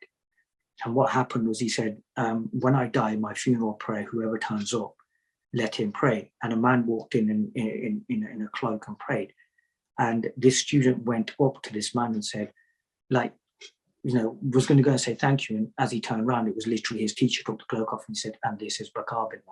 So that takes us into the realm of, can death be cheated as well and everything? Because it's literally all that's being dropped away as a physical form, I feel. So really death is just, I don't feel there's any life or there's any death anymore. I just think there's just this reality. I suppose we'll call it life, I suppose. No, but there's just this reality. And I think these ideas of death happen, but I think sometimes it's an example that teacher has to their last example is to say, look, I knew that I was going to die on this day, because that serves as a lesson somewhere. But then we're getting into realities, I think, that have existed for thousands and thousands of years, that I think as we deepen, because like I said, I'm not going to be this guy at the end of the interview. Maybe 20, 30, 40 years from now, I'm going to be that guy doing something like that. But I think it's just, from a non-dual perspective, consciousness is showing itself as how it is. But when we look at it from a fuller perspective, when we start bringing witnessing and being and all these different methodologies, yeah, I believe it can exist, but it serves a purpose, because I don't think any guru would ever do anything from a place of inefficiency. It served a purpose. He probably said that, and God kept his honor and made sure he went on that day, and it appeared like he knew. But what knew? What actually knew? And that's the question. And what was the reality that was speaking there? Going back to the when a servant becomes mine, because I think when we're in this state of realization, there's no personal self there. There's no personal. So I don't think there's no personal self there, and it's just speaking. So I could say something. It's like sometimes I was told the other day that I had a dream, and I don't talk about my dreams. And apparently I'd said that there's going to be a group of you and you're just going to be causing so much hassle that I'll just leave and other people turn up. And I was like, really? I would say that? So I think sometimes what's speaking there, sometimes that guru could be sitting there, but it's something else speaking, saying, I'm going to die on this day and it's going to happen like this, it's going to happen like this. And then guess what? Life shows it, but it leaves a lesson behind. So yeah, it's who's speaking at that point. Because I think, yeah, we can know this, but not here, like as this individual, because then we're getting into the realms of enlightenment can be claimed. It's something, again, that's separation. I don't believe in that. I'd love to say that, yeah, I know this stuff. I don't know anything. I really don't know anything. And no doubt you've heard everybody else say that. So yeah, and plus there's this whole thing about dying before you die. So yeah, it's all interesting. So yes. Yeah, I resonate with what you are saying, and yeah, and maybe sometimes it's the purpose is to show a possibility. Yes, yeah. Well, I'll give you another possible to it. There was basically the head of the Naqshbandi school of Sufis was a guy called Baldin Naqshband. And he was a very sober Sufi, very into praying, doing the zikr and all this stuff. And a man came to his school, and it was a dervish, and the dervish walked in and he flew through the air, did all of these things, turned lead into gold, did all these manner of miracles and everything, and then just left. There's the lesson. So what happens, the students, and he was obviously serving this purpose as well. So he's left, and all of a sudden the students, they gather around the teacher and say, look, we've been following you faithfully for years and you've never done any miracles. And we're wondering if you even know what you do, because he just did all of this and you've never done this. So he got up and he literally did everything that man did, everything that dervish did, he did. And then he dissected it and everything, and he showed how it could be done. He said, this is how you can do it, this is how you can do it, this is how you can do it. And then he went back to his prayer mat. He goes, but I'm concerned with something bigger than this.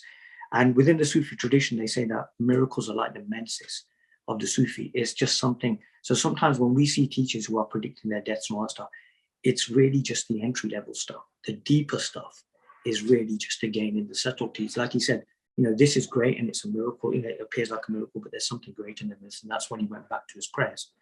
And I think there's an example there. But really, if we want to take the example of that teacher who predicted his death, let's go past that miraculous event and go into the subtleties.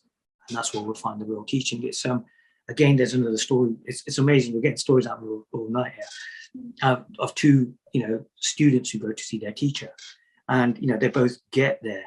And, the teacher goes, how was your journey? And the first student goes, at a certain past, I was attacked by a dragon. But, with the amulet of truth, I evaded the dragon. And then I was attacked by this and this and this and this and this and this. But finally, I am here in front of you, my sheikh and stuff. And he's like, okay, excellent. And then he asked the second student, he goes, how was your journey? He goes, oh, very peaceful. It was very calm. I got here. And the greater wisdom is in that calm. Because, again, sometimes that drama stuff is the Harry Potter stuff. It's the stuff that we need to hear. Because it kind of, I've seen it at Sufi shrines, you'll get there and people say, Sarkar, it does it basically translation. Oh, the teacher did this and this and this. And that's for those people who are interested in that. But there's those people who start inquiring, and as they inquire, they go into the actual reality. Some people need miracles to believe, and some people just need subtleties. And I think sometimes people need those miracles. They need to hear those Harry Potter stories, and they serve a purpose. But after a while, once that's all done, you start inquiring into the real subtleties, and that's when I feel you're deepening. You're really going into it. That's when it gets real fun. And I think that's what's amazing about what's happening with this whole non-duality movement and what's happening in the West. That I think we've got most of the things that we need, so we don't need to hear these stories. Sometimes it's a villager's. I remember when my father passed away, his final wish was to go to Pakistan. And prior to going to that, I remember reading a book on reading palms. And I remember one night just, reading someone's palm. She was good looking. I wanted to hold her hand. That was the real reason behind it. And by the time I'd gone to Pakistan again, half the village was convinced I was a spiritual teacher. The other half thought I was a charlatan. So it doesn't really matter. But, people are like, oh my God, he said this and it happened. But yeah, sometimes people need to hear that. And sometimes people just need to sit in silence. And it all depends on whatever happens in the moment, you know what I mean? So, yeah. Yeah, there is not much of, there is a lot of talk on self-realization and non-duality, but not much has been talked about how a lot of these subtle realities unfold or open up. It does, yeah. And hopefully we'll see more of that in near future. I think that will happen as non-duality matures. Because if you look at non-duality, it came from Advaita. Advaita is a fully complete tradition and stuff. It's got Advaita, it's got, like I was saying, when I watched that interview between, I think it was Rupert Spira and Swami Sarvapriyananda, and you talked about like after enlightenment, sometimes you have to still do that work. You have to get rid of all these issues and stuff. But it was saying, we use the term tarbiyat, and it's kind of like almost instruction. I remember with the school that I was with, it was very regimentalized. The teacher walked in, you stood up. And that to a Western mind, just like, no, that just sounds almost cultish and stuff. But I've found, and this is the thing, what I think most people don't understand is you can be sitting with some of these teachers and the lesson will click 20 years later. So I remember once there was an opening of a restaurant and the teacher was invited and we went there and they put a sofa down and he sat down. And as he sat down, he placed both of his palms on the sofa. And I then, 20 plus years later, go to Bosnia. And I've done this talk and I got invited to a house and I thought, right, I'm really glad I was sitting with him, because I noticed that when the teacher went to the house, he behaved a certain way. So I was like, okay, now I understand why I see this. And I've walked in and there's this big sofa, and I said, okay, and everybody just kind of like sat on all these different chairs. And also what I did is I just placed my palms on the sofa, and I was like, oh God, that's why I saw that. And I can't logically explain that. So the simple act of me seeing him just placing his palms on a sofa had some significance 20 years later. So I think what happens is, some of these, I always say to people, the talks, like this interview starts when this interview finishes, and these talks start when these talks finish and stuff. And I think what happens is that's where we take what we've been given and we digest and we become aware of things. I think what will happen is non-duality matures. And, and I'm not saying anything that the teachers aren't who they are. They are. What will happen is the listeners will start seeing the subtleties. It's like, I remember when I first heard Tony Parsons, incredible. Sitting on a chair is happening. I've heard that said by everybody else and everything, but when Tony says it, it's something else. There's something. And, yes, he's a non-duality teacher, but I would say don't listen to the words. Go be, prior to the words, and you'll see an ocean. And that's what all teachers are. There's an ocean there. And that's, I've been very fortunate to meet great teachers. I remember seeing one who I, for years, didn't even think existed. I kept hearing his name. And I literally said to him, look, I've not come from your words, because I could just see behind it. It's like if you ever get a chance to watch Krishnamurti's final talk, it's incredible, because as he's talking, I remember meeting people who follow J. Krishnamurti, and I was like, how could you not understand what he's saying? He's breaking down this reality so simply, it's unreal. But when you look at his face, you just see the timelessness in it, and you see the energy behind it. And that's what we're really here for, that's present. That's present. I've experienced that too. And I've seen the opposite end of that as well, where teachers are saying the right thing, but you don't feel anything around. Yeah, they're not your person then. I mean, there's again, here's another story. I'm absolutely. They go, a man went to a teacher and said, look, I've got this problem. And he couldn't do anything. He went to another teacher, went to another teacher, went to another teacher. And in the end, he got to this one guy and he said, look, he got to this teacher, said, look, I've got this problem. And it was sorted instantly. And he said, I don't understand. And he goes, it wasn't meant to be them. And I think and that goes with this whole idea of resonance. Sometimes we resonate with certain teachers and with others we don't. We're completely, we're completely off. It's like, I know what Tony Parsons is going to say at the next talk and the next talk and the next talk and the next talk, but there's a resonance there.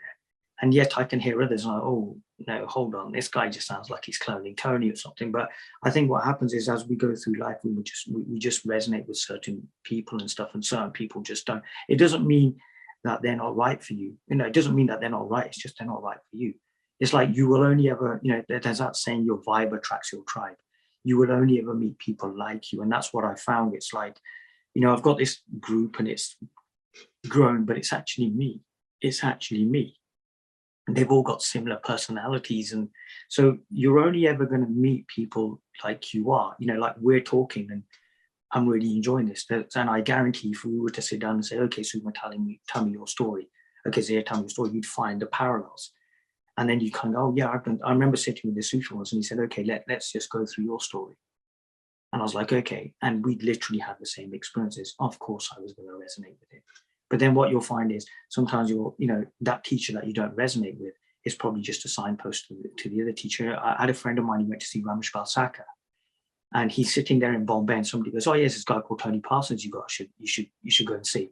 And he's like, great, I'm in Bombay. And the guy I need to see is in London. He gets off at Heathrow, Tony Parsons walks past him, and he's like in a state of shock. He's just walked past me in the airport, but that's how it works. But that's when, like I said, let's go back and look at that, and we realize that's reality. That the guy, but I'm sure Tony wouldn't claim that. He knew he was going past and everything.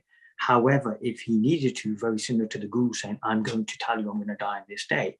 There was a famous Sufi who stated that as well. As he was killed, he said, when a certain caliph comes into the city, my reality will be known. And what he did was, just before, he was going to die, he made this speech and he said, what you worship is under my feet.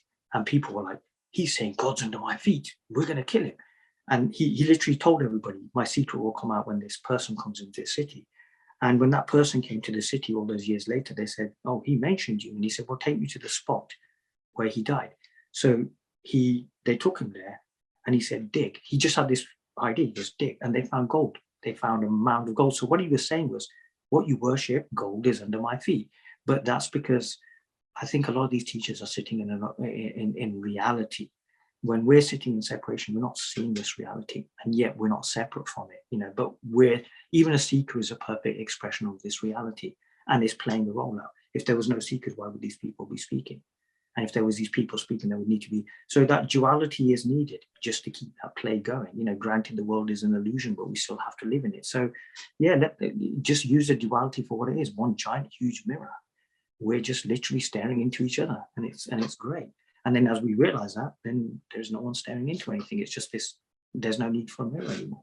So duality serves its purpose until it doesn't serve its purpose. That's wonderfully described. Sorry.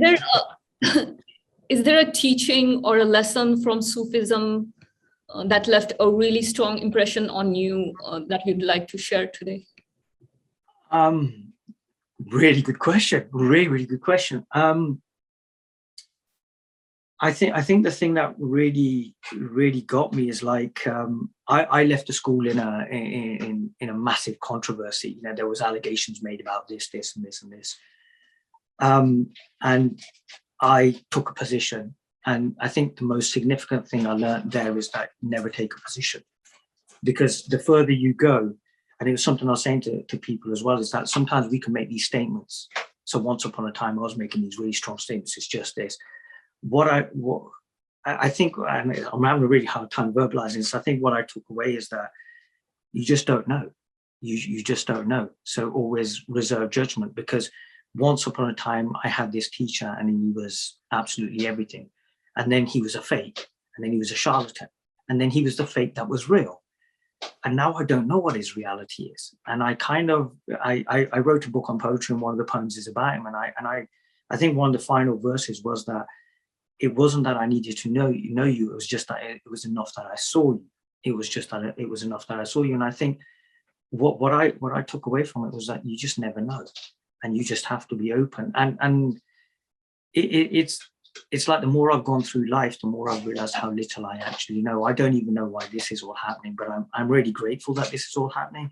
But yeah, I think not even just from Sufism, from non-duality as well, I just took away this whole idea of I don't know. And that to me was quite possibly one of the most significant lessons that I could have ever taken away from this stuff, that none of us will ever know.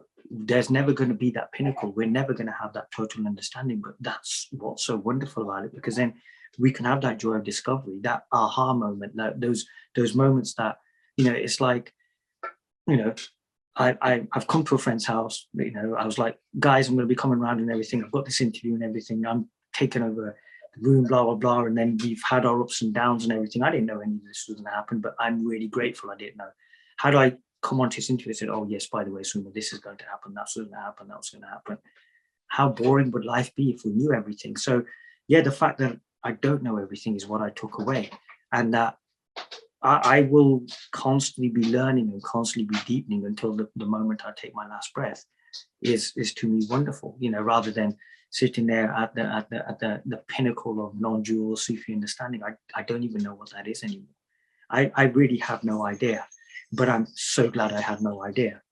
And I think that's what I've taken away from it. And I think that's what keeps me safe. I realize that the safest place for me is in the arms of my beloved now, not with my mind or with me trying to plot and plan. If I try to live with this idea of separation of an individual doing something, then I'm in a very frightened place, because I'm not going to know. So it's literally let go and let God for me now. And, or if you want to be non-dual, but let go and let consciousness do what it needs to do, and just take away this idea that, yeah, I know something. So yeah, I kind of realized throughout all of this, I don't know anything, which is absolutely crazy, because I find this hilarious. I talk about this thing called self-realization and I have no idea about it, but I meet some incredible people and I learn from those people. I just meet very beautiful souls.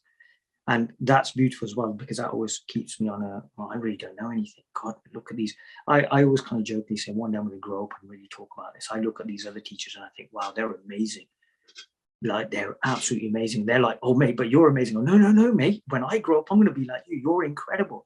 But no doubt they're doing the same thing as well, because that not knowing builds in this humility that you don't have to do. It just naturally arises. Haven't got a clue. Haven't got a clue. I'm lost. I'm hoping one day I grow up and I know what I'm doing, but I don't know what I'm doing. And that's absolutely wonderful. That's what I took away. I don't know anymore. And I've never known, which is brilliant. It's like being comfortable with the unknown. Yeah. I went through a phase a couple of months ago where I started recording lots and lots of videos about not knowing. And then I write a newsletter, and I recently said, from this not knowing, a knowing emerges. So sometimes we're not meant to know, and then sometimes we are meant to know. And we live our lives between this knowing and not knowing as well. And it's perfect. It's absolutely perfect. And what I'm finding now in my work is something's a bit different.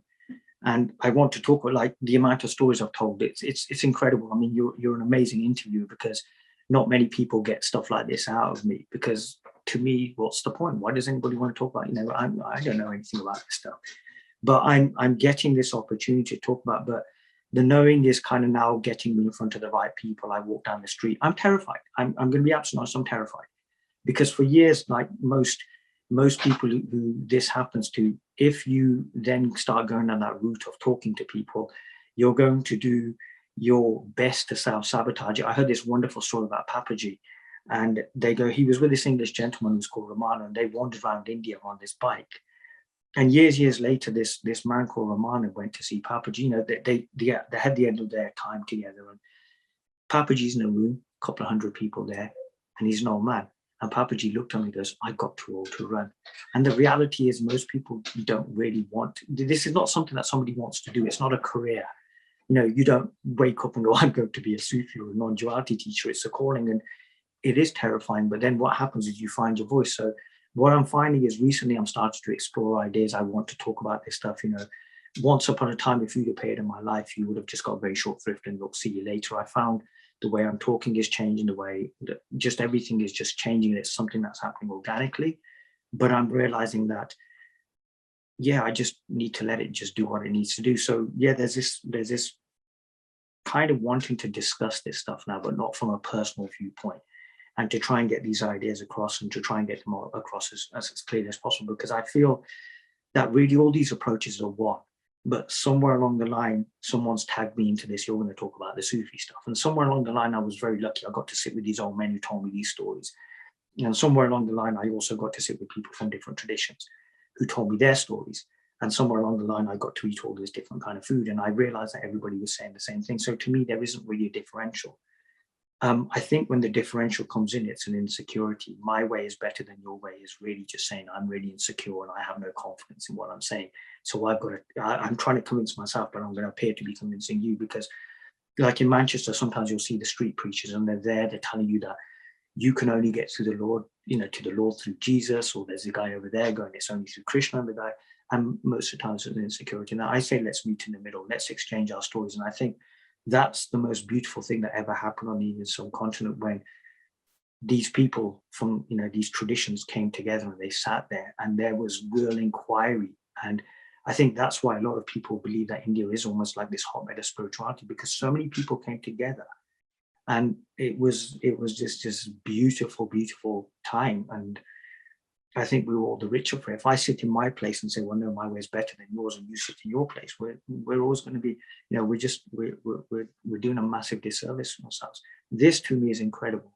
They're just coming together, whether we speak or silently, but it's just energy. It's just this energy just doing whatever it needs to do, and it's absolutely perfect.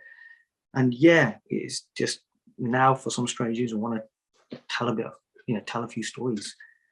Use the words lover and beloved, because to me it is like falling in love. I think even with non-duality, it's a love story. We have fallen in love, whether we want to call it consciousness of God or whatever. We have been consumed. There is no trace of us. Why would somebody like Tony Parsons at that age be running around the country? Because it's not our choice, it's not our will. Like you're talking about time. There is no time when it's time for this. I'll give you all the time in the world. I will talk to you all day long. Do you know what I mean? Because we're talking about something so beautiful and something so profound. And someone could take anything away from this, then that's great. And if not, then that's wonderful as well. And I think that's where it gets really interesting and beautiful. This is my last question for today about okay, cool. Especially because you have you have experience doing this in different cultures, so you so that's why it would be really helpful to get your insight on this. Do you do you notice a difference in how some of these topics are received, in West versus in East or in Pakistan? Well, I'm really glad you. It's not a one. I think you've answered this already, and that was like one size doesn't fit all. There is no. Would I talk like this if I was sitting in a gathering of people from Pakistan or India? No, not at all. Would I then say what I would say in a gathering of Pakistanis or Indians in say Bosnia, where I went? No, I wouldn't. What you find is that in trusting it, it will just come up the way it is. So to give you an example, I went to Bosnia, and somehow I ended up in the Serbian end of Bosnia, which was absolutely wonderful. It was such an education. And I remember I was in Munich. I was standing at the waiting for the connection to connecting flight, to Zagreb. And I literally looked at, like, the Italians were walking past, they walk a certain way. The Germans were walking past, they walked a certain way. And then I looked at the Croatians and I thought, oh, I know exactly what I'm going to talk about. And literally just by seeing that posture, but I didn't talk about Sufism there because I know the history of the region. And I knew that it was a bit of a crazy topic and everything. And literally all I did was I walked in and I just took one look at everybody and I thought, if you get engaged in stories, you're dead by the end of the week. They would energetically eat you. I spent the rest of the week calling everybody Boris. Like, I just laughed and I joked and I was like, Boris, what is going on here? Like, literally, I'm talking like this. And at the end of the week, they were like, who is this Boris? And I go, look, he's a character in this film called Snatch. And there's a guy called Boris the Blade in it. And they were like, we would like to watch this. And I was like, cool, okay. And I'm like literally mimicking the accent and stuff. And it turns out that the actor playing Boris was actually a really famous Croatian actor. And what was really interesting was, rather than going about Sufism or non-duality, all I knew was I was in a place where there had been this huge conflict and people had killed each other. And there was this suppression of emotions. Now, if you want to get dental work done and you're in Europe, go to Bosnia, it's cheap as hell.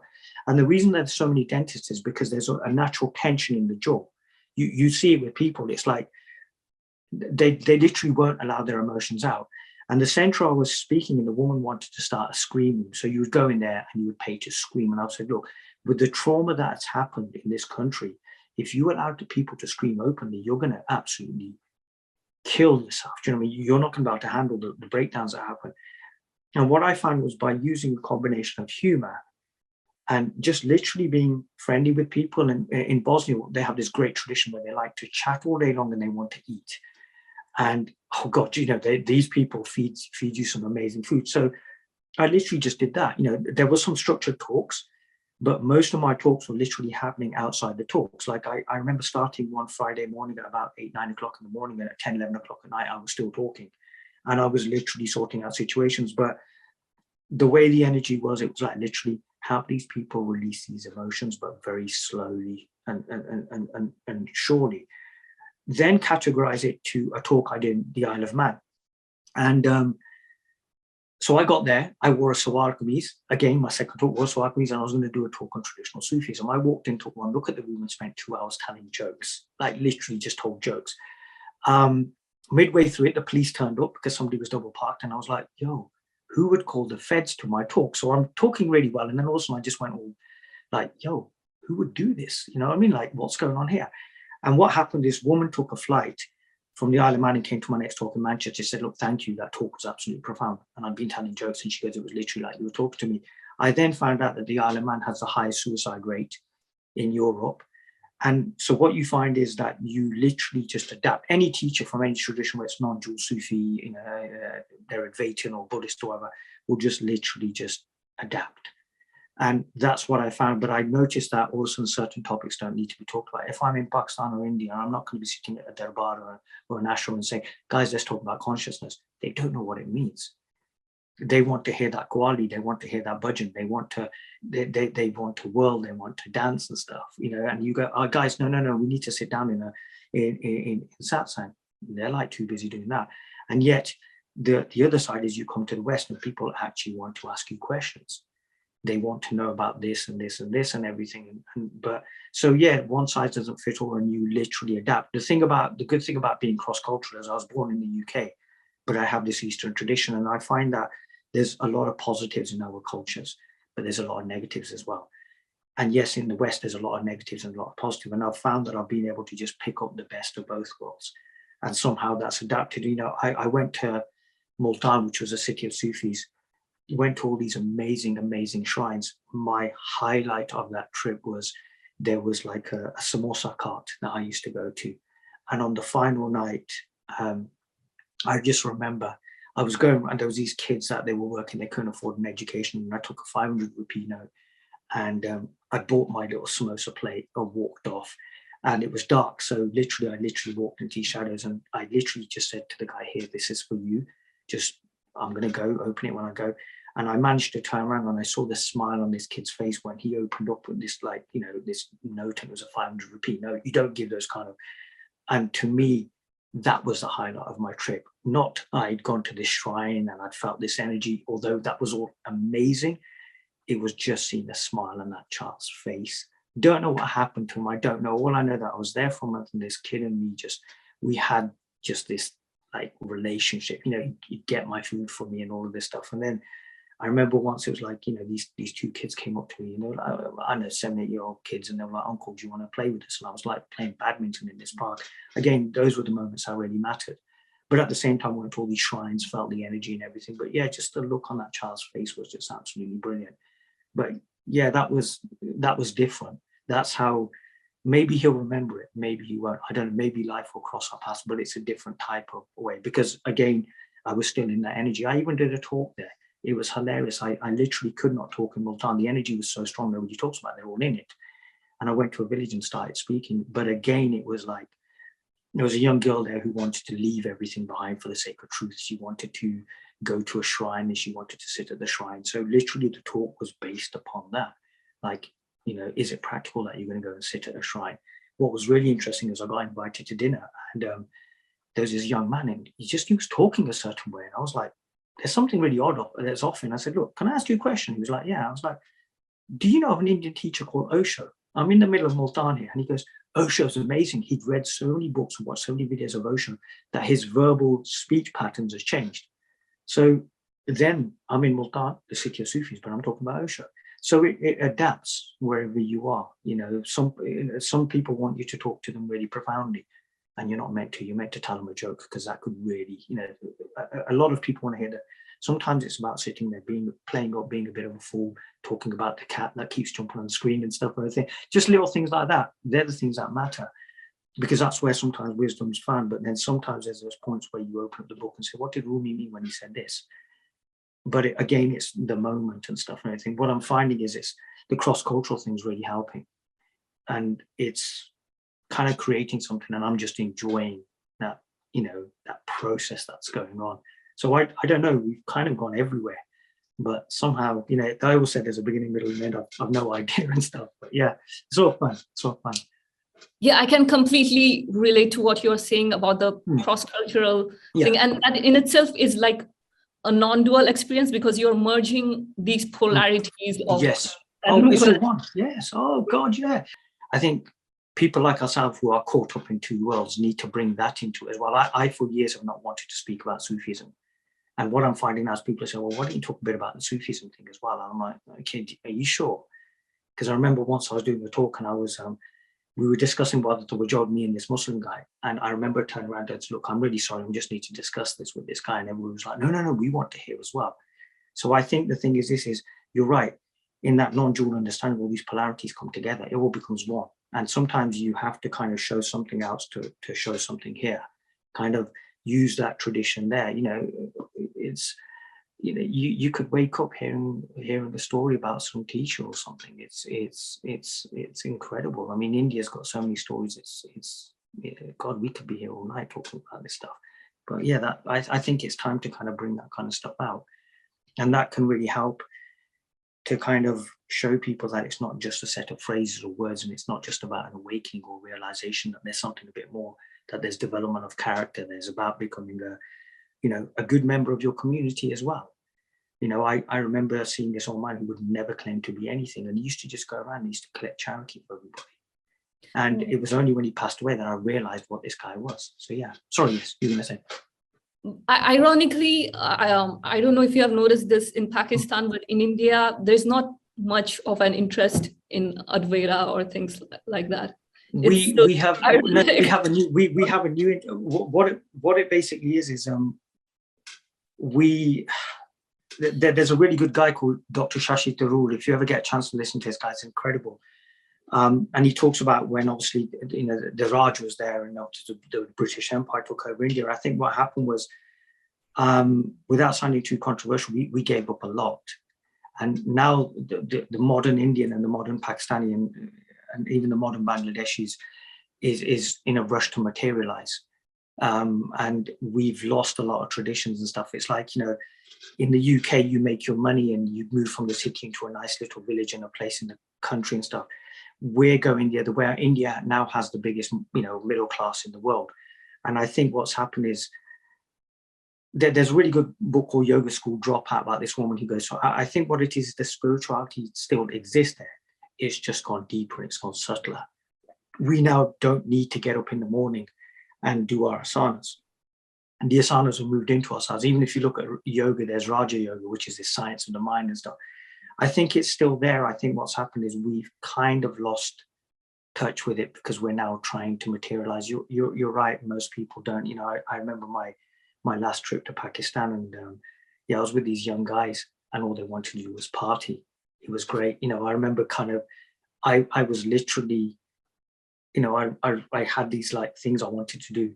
One of the things I definitely didn't think I was going to be doing was going clubbing in Pakistan, and I was taken clubbing by a guy who was meant to be really religious, and I was like, tell me about Pakistan. He goes, yeah, well, the dating scene's like this and this and this and this. And I was like, whoa. Because I think what happened with our parents is they left villages and they gave us a very romanticized image of what India and Pakistan was. You know, we were village people and we would sing these songs and then we'd have all these traditions. And India and Pakistan moved on.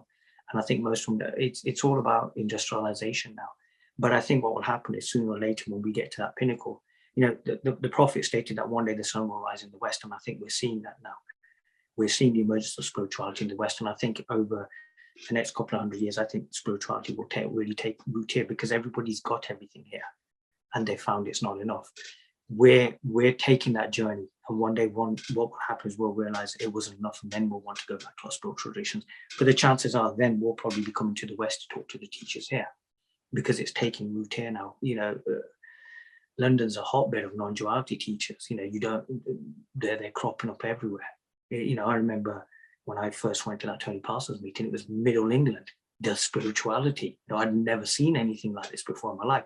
Middle-class people talking about there is no such thing as this. And I'm like, what the hell is going on here? Because my spirituality is you go to the masjid, you know, or you go to the Gurdwara because the langar is really good and everything. And, you know, you hear it from, but that suits us because of our personality, the way we are. You know, like I said, you know, if I was doing a non-duality meeting and I took an apple and I threw it and hit someone in the face, I'm getting done on an assault charge.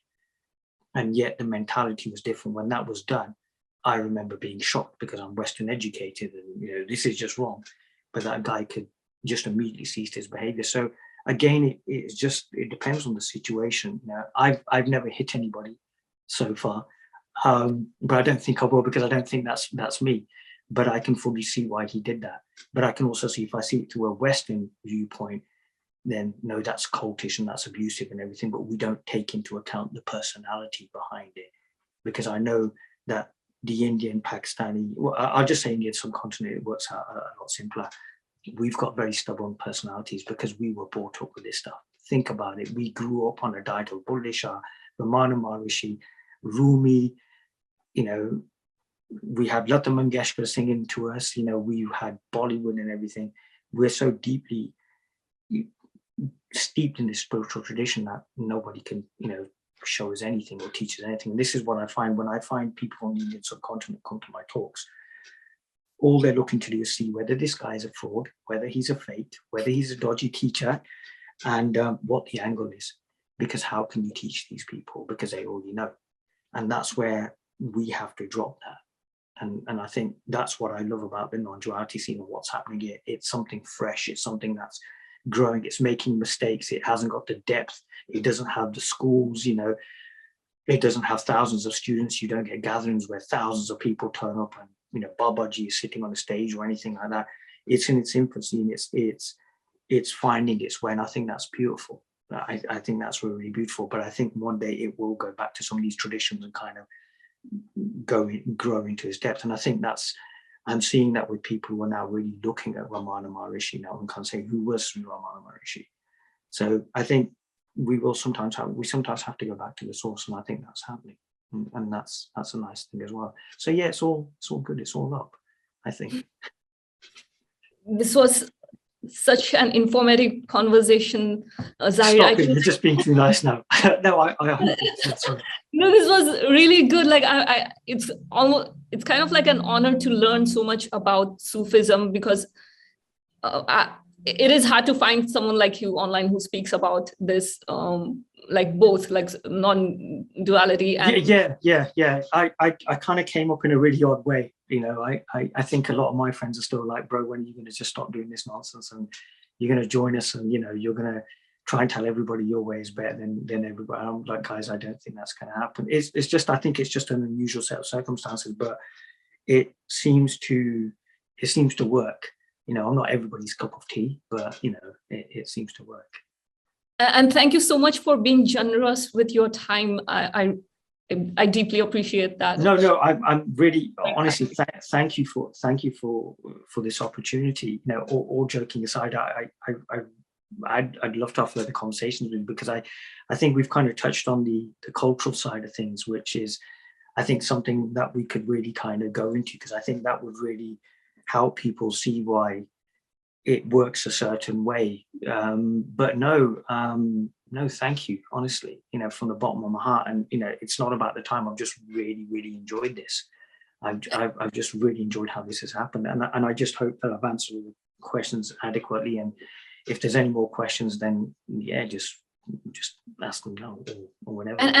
And I do feel like the cultural maturity is kind of linked with non-duality, because Yes. Like there are so many, like especially for some of us who have lived in many, who have lived in really different cultures, we understand the struggle of merging all these like really polar opposite views. We're kind of sitting at the crossroads. I'm a mix of everything. I know that.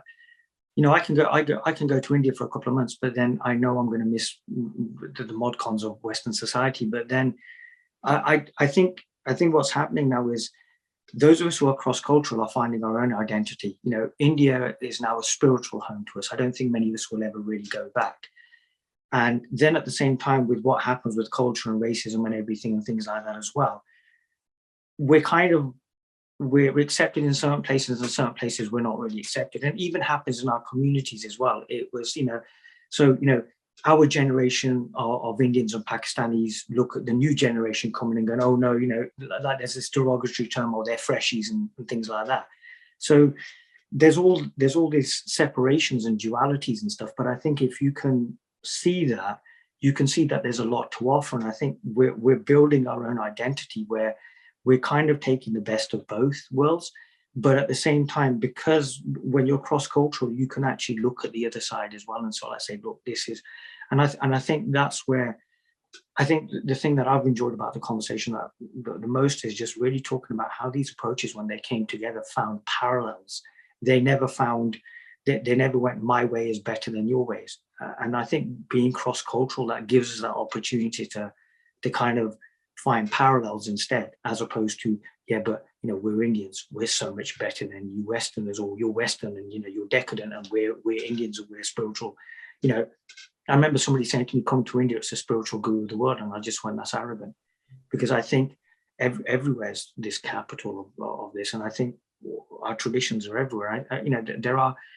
I think what's happened is because there's been this industrialization in the West, a lot of the Western spiritual traditions have been lost, and I refuse to believe that there wasn't deep spiritual traditions in. I think over time, as that maturity, you know, it gets deeper, we will see the emergence of Western spirituality as well, and it probably won't be non-duality as people reconnect with their culture.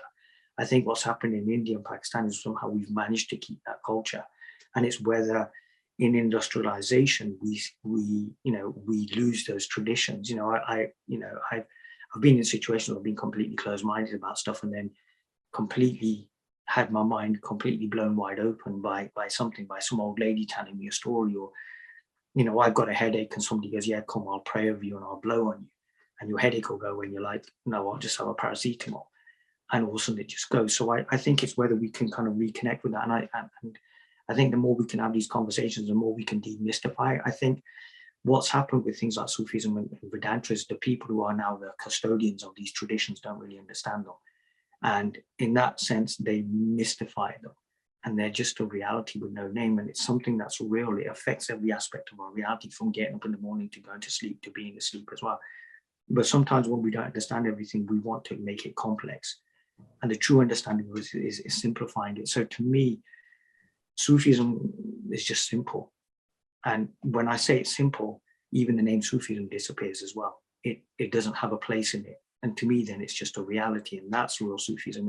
And I think true non-duality, when we really talk about non-duality, there is really no non-duality there. The name ceases, and that's when we're really in that place. But that's where we realize we're all saying the same thing. We're all in that one singularity. And that's when we, you know, we're everything. You've been interviewing yogis and Buddhists and Sufis on every single interview, you know, and it's just, sometimes we just need to sort of say, oh yeah, I'm a Sufi or I'm a non-duality. And again, these are just calling cards. They're just ways of attracting attention, you know, just to get a point across. But ultimately, we have to drop all of this. We become what we cease to become. Yeah, it can be a very liberating experience in itself, because at the beginning, it may be confusing, like, do I belong here or do I belong there? But now it's like I belong neither and everywhere. It's expansive. I mean, I'd rather have that problem. I'd rather be everywhere, nowhere, and nowhere and everywhere. I think, if anything, what I love about this is just, wow, what a place to be in that center, that inquiry, and to be even talking about this stuff. I think it's great. I'd rather be here than in some closed-minded, guess what, my view is better than your view. My religion is better than your religion. We've seen what that's done. And I think it is about breaking down that duality, you know, and we will find our ways. You know, for some people, you have to tell them a joke. For somebody else, you have to, you know, I did a talk recently and I started singing. I don't sing. And I was singing a Dean Martin song to somebody, and everybody's like, he's singing Dean Martin. Yeah, Welcome to My World was the name of the song, funny enough. And yet there's been talks I've just sat there silently and not said a word. You know, the first teacher I was with, you know, he didn't even bother speaking to me, because what was he going to speak to? You know, what a complication to speak to me. He just ignored me. Best thing ever. You know, even I always say our parents are our first teachers. And I think our parents have been, and every teacher after that just literally reinforces what our parents taught us. You know, I had a very formal relationship with my father, and I realized, God, it had to be, because the moment you're born, you're preparing yourself for yourself. You know, I mean, it's great. It's wonderful. Thank you so much. This was fun. And Thank if you. people want to find out or contact you, falling into the mystery.com. Yes, it's the website. Yeah, pretty much everything is from there. Everything's from there. The social media, the YouTube channel, pretty much everything and anything. And that's where you can contact me as well. So, and I'm sure it'll probably be in the description anyway at the bottom. Yes. So yeah, just in case we forget. But no, thank you. It was absolutely wonderful being able to just kind of talk openly about all of this stuff. It's always good to be able to share and, you know, just end the duality and everything.